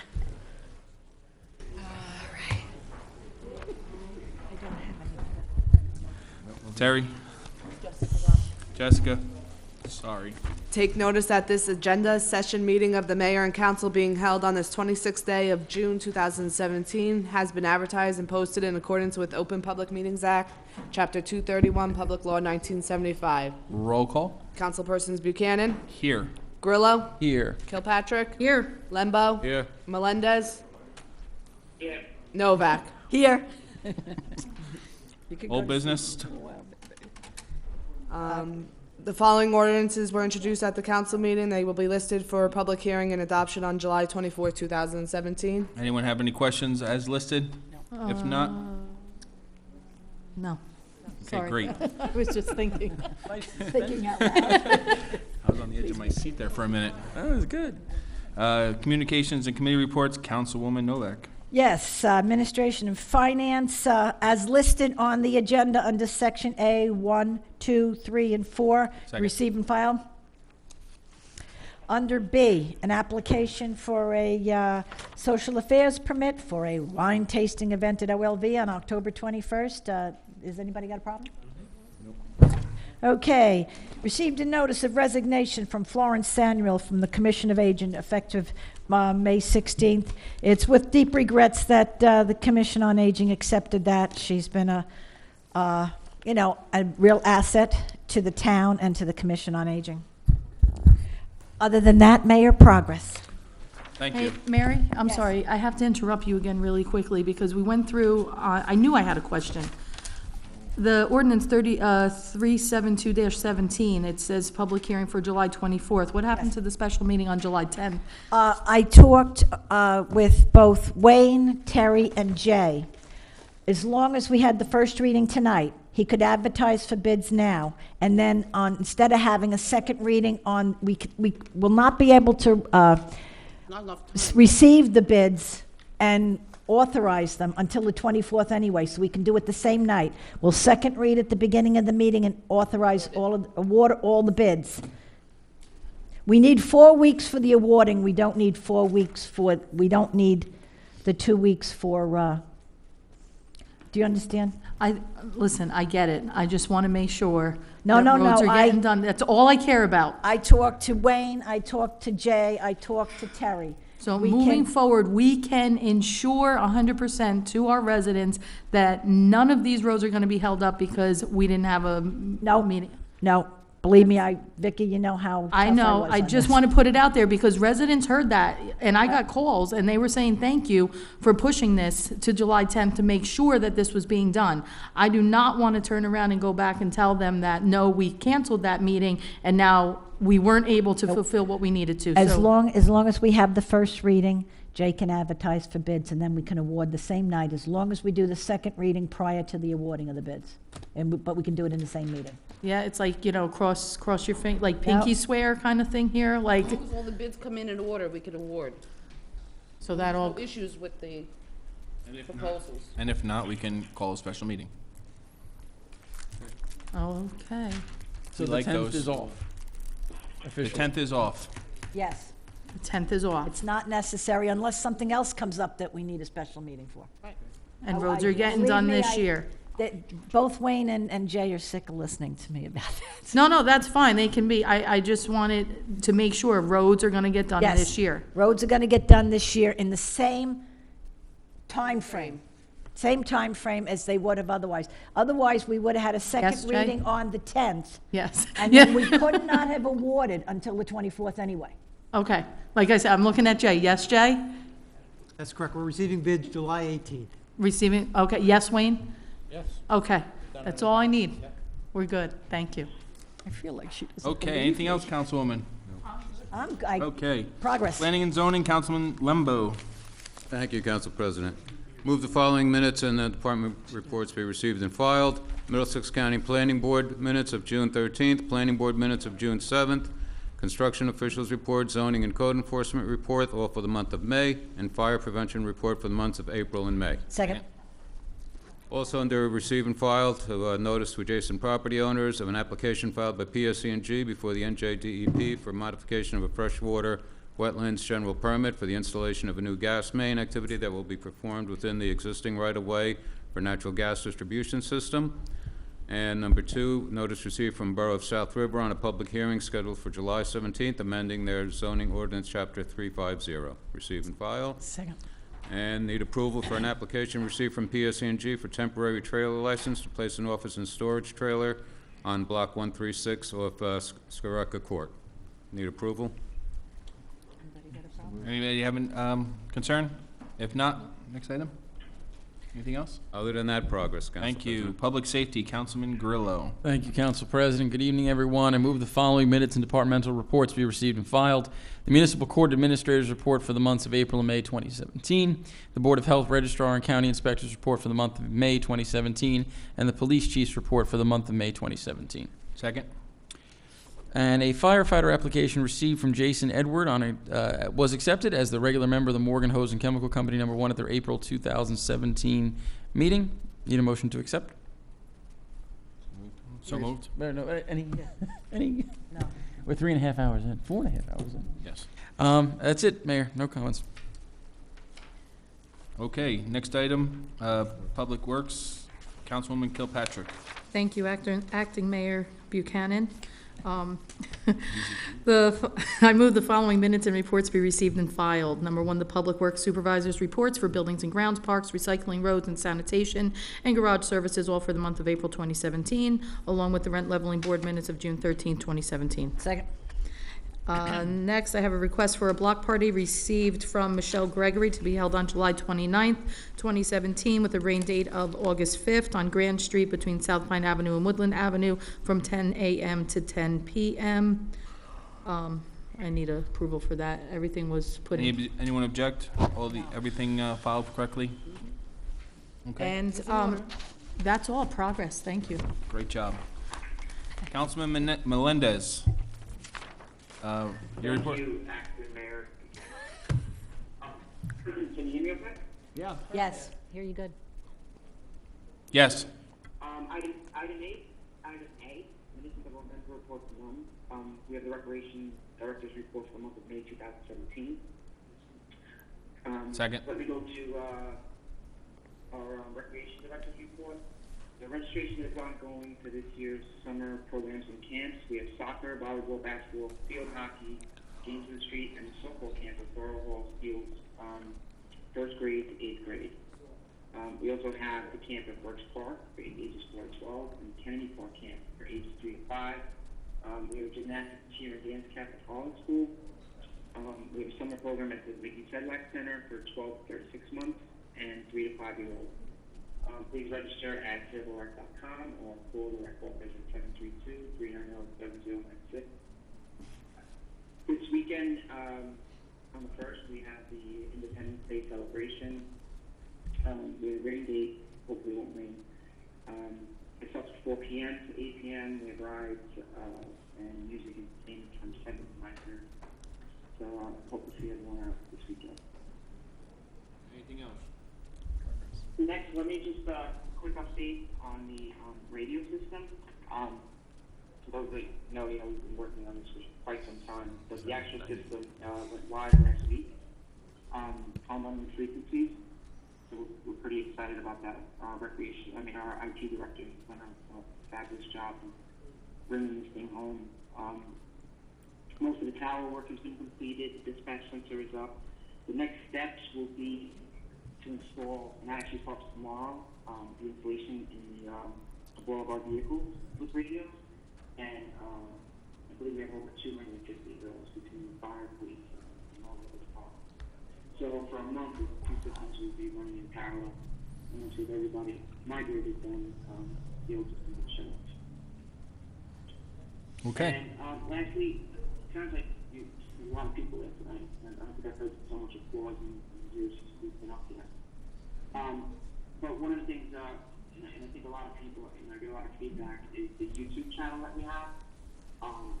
It is a channel. It does have pretty much all of our public meetings, including the people that don't know the planning board meeting is on there as well.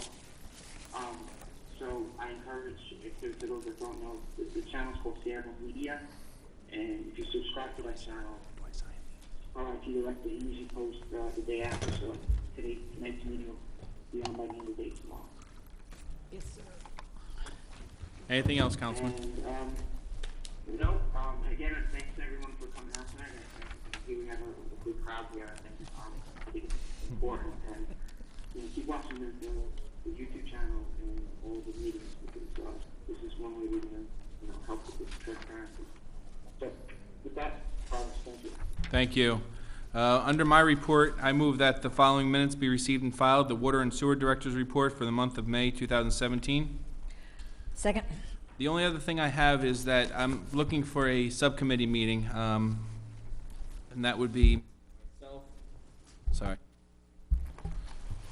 Have to look at the thing. Pat and Ricky. I'm going to get in contact with you in the next day or so to find out what your availability is, so we can go over some issues that we have and some concerns. So just be awaiting my call, if you don't mind, and just take a look at your calendars and see what's available for you. Other than that, we did have graduation this past week, and I just want to congratulate all the graduates and wish them luck in their future. And next item we have is the Business Administrator's Report. Thank you, Acting Mayor. Authorization to submit an annual plan to HUD for the 2017 CDBG program, $170,082, Hague Street reconstruction. Next item. Authorization to urge representatives from the state of New Jersey to support the legislative action to reauthorize and extend the National Flood Insurance Program, NFIP. Next item. Request received from the VFW for a waiver of building permits to help offset the project expenses for upgrades to the VFW lobby and restroom area. Next item. Authorization to appoint Tracy Ansley as a code enforcement officer from permanent/part-time from a trainee title in the construction office. Next item. Authorization to award contract to Continental Fire and Safety of Hamilton, New Jersey through a non-fair and open process to purchase one CET fire pump in an amount not to exceed $27,572. Next item. Authorization for the purchase and installation of Western plows from Trius Inc. of Farmingdale, New Jersey, to the Educational Services Commission of New Jersey, formerly the Middlesex County Regional Education Services Commission Cooperative Purchasing Program Contract, ESCN 16/1751, in amount not to exceed $50,000. Next item. Authorization to award a contract to THC Enterprises, TA Mid-Atlantic Waste Systems of Easton, Maryland, for the refurbishing of one Heil automated refuse truck to the National Joint Powers Alliance Cooperative Purchasing Contract 112014-THC in an amount not to exceed $121,648.29. Next item. Authorization for USA Architect to prepare plans and specifications for the library roof replacement. Next item. Authorization for USA Architect to prepare plans and specifications for the elimination of water penetration in Borough Hall basement. I need you also to look at what was given to you in your package, and I just got something actually a couple hours before the council meeting. It appears that the next steps that he's proposing is to conduct a 2-day destructive exploration of the foundation walls in order to determine the proper course for design.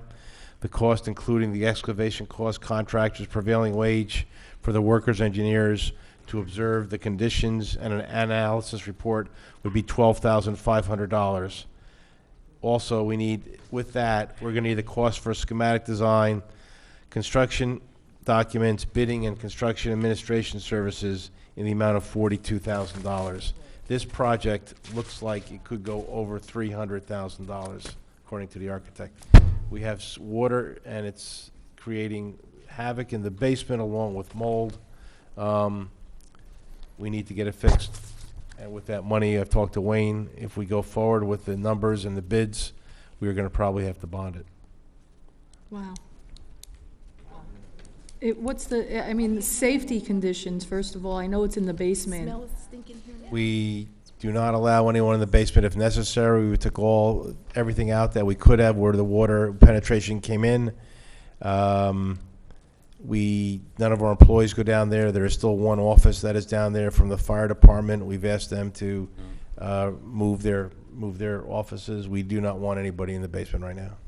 Yeah, I would think so. I mean, from a safety perspective, first of all. Financial, wow.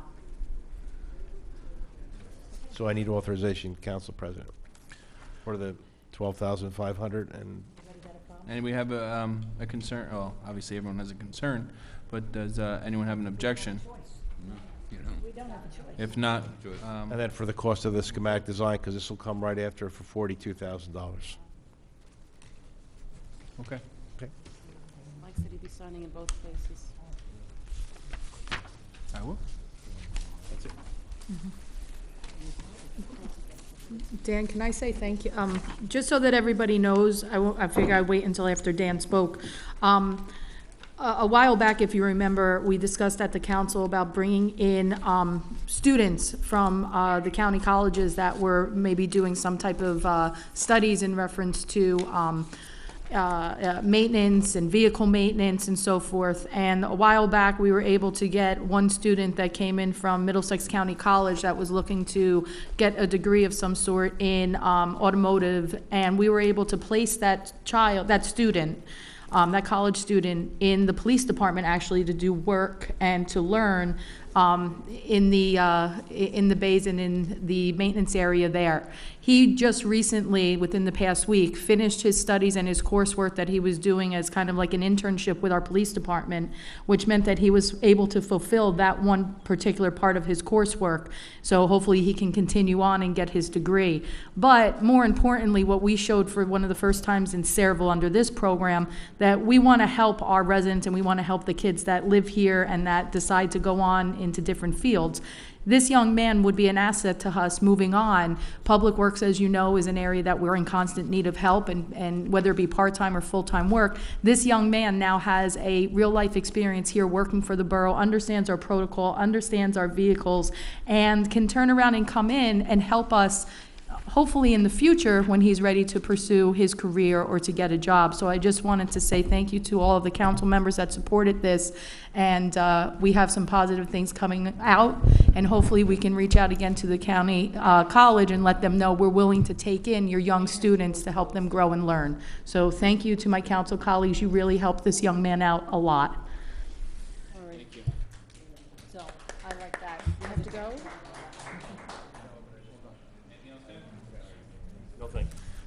Next, we have the CFO's report. Wayne? First item is a resolution authorizing the appraisals for the sale of a portion of the Duhernal property located in Monroe Township. Okay, that'll be on the next agenda for the appraisers that Joe Cups has recommended. Next item is a resolution setting forth the details for the 2017 bond sale. And the last item I have is authorization to promote Dana Piscatelli from keyboarding clerk to senior payroll clerk. Anyone have any objections? If not, anything else, Wayne? No, that's it. Okay, Borough Engineer, Jay? Thank you, Acting Mayor. First item you've already discussed, so no actions needed. Second item, at the last meeting, you had a resident on Hilltop Avenue talk about curb and sidewalk improvements. You asked us for a copy of the cost estimates we prepared. Actually goes back to 2006. At that time, it was about $250,000. Currently, you're probably looking at an excess of $300,000 if you wanted to move forward with that curb and sidewalk work. And is that just one side of the street, Jay? That's both sides. That's both sides? It's Okay. filling in the gaps. So there's some sidewalk there now, so it's replacing what's damaged, installing where it doesn't exist, and also replacing curbs. And that would also have the handicapped curb cuts? Yes. I just have concern. I mean, we bring this up, and residents from different sections of the town keep coming up here, and there's an ordinance dating back to the 80s with Mayor McCormick that went against this. So, you know, we'd have to We can't repeal do it that for ordinance one. and make a That's new right. ordinance. We can't do it for first one of all, and not for the rest. then we'd be opening ourselves up for every part of town. Sure. Well, President's Park here. President Park, Laurel Park. Yeah. Sure. We talked about this, I think, a couple months back. We got into a little back and forth here. My stance was, you know, sidewalks for everyone. I think that was my slogan. Sidewalks for everyone. If we're going to do for one, we'd have to do for all. And I think you gave us an approximate cost on what it would be to kind of do sidewalks in all those areas. Multi-million-dollar. Multi-million-dollar project. Sidewalks aren't any good if we can't get the roads done. Yeah, that's true. The last time we talked about was the road project. We're getting bids on July 18th, so if everything's in order, we'll have a resolution awarding the contract at your next meeting. And that's Thank it. you. Thank you. Borough Attorney. Acting Mayor, I just have one issue, and this, we have a second mortgage for our CDGB? Yeah, CDGB. And basically, the house is going under foreclosure. The first mortgage is $235,000. Our second mortgage is $31,000. The property has a value of $85,000. So they are offering simply a total sum of $3,500, kind of as a nuisance fee, so that they can at least sell the property. So it's my authorization, since we are not going to be paying the first mortgager of Bank of America $235,000 for a property valued at $85,000. It's my recommendation that we accept the $3,500.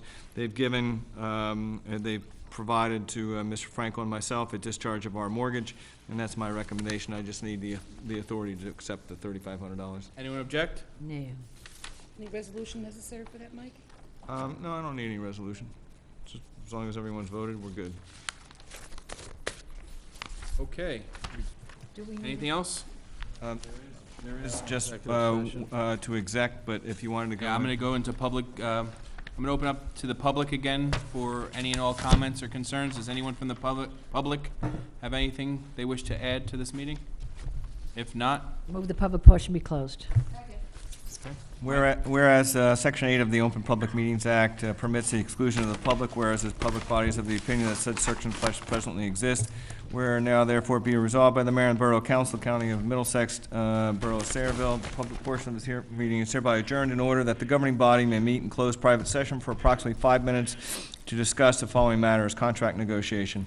Following the conclusion of said closed session, the governing body shall reconvene an open portion of this public meeting to consider any of the matters. Wayne, what do you have? I know, it's contract negotiation. That's it? Okay. The nature and content of the discussion which occurs in closed session shall be made public at such time as the need for non-disclosure no longer exists. This resolution shall take effect immediately. So moved. is there a second? Second. All in favor? Aye. Opposed? All right, thank you. Will there be any action taken afterwards? No. Okay, there should not be any. Good night. Thank you for coming. Do you want to, did Ricky hang up? I'm here. Okay, Rick, we're going into close. We're going into close, Ricky, so you can't even hear us. Congratulations. Congratulations. Cell phone?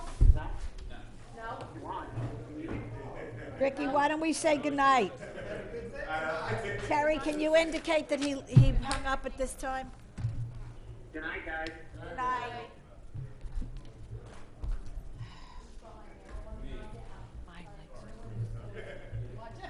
This is shades of the 1990s.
Okay, do I have a motion to reconvene? Motion to reconvene, motion to adjourn. Is there a second? Second. All in favor? Aye. Opposed? Thank you, everyone. Good night. Great job.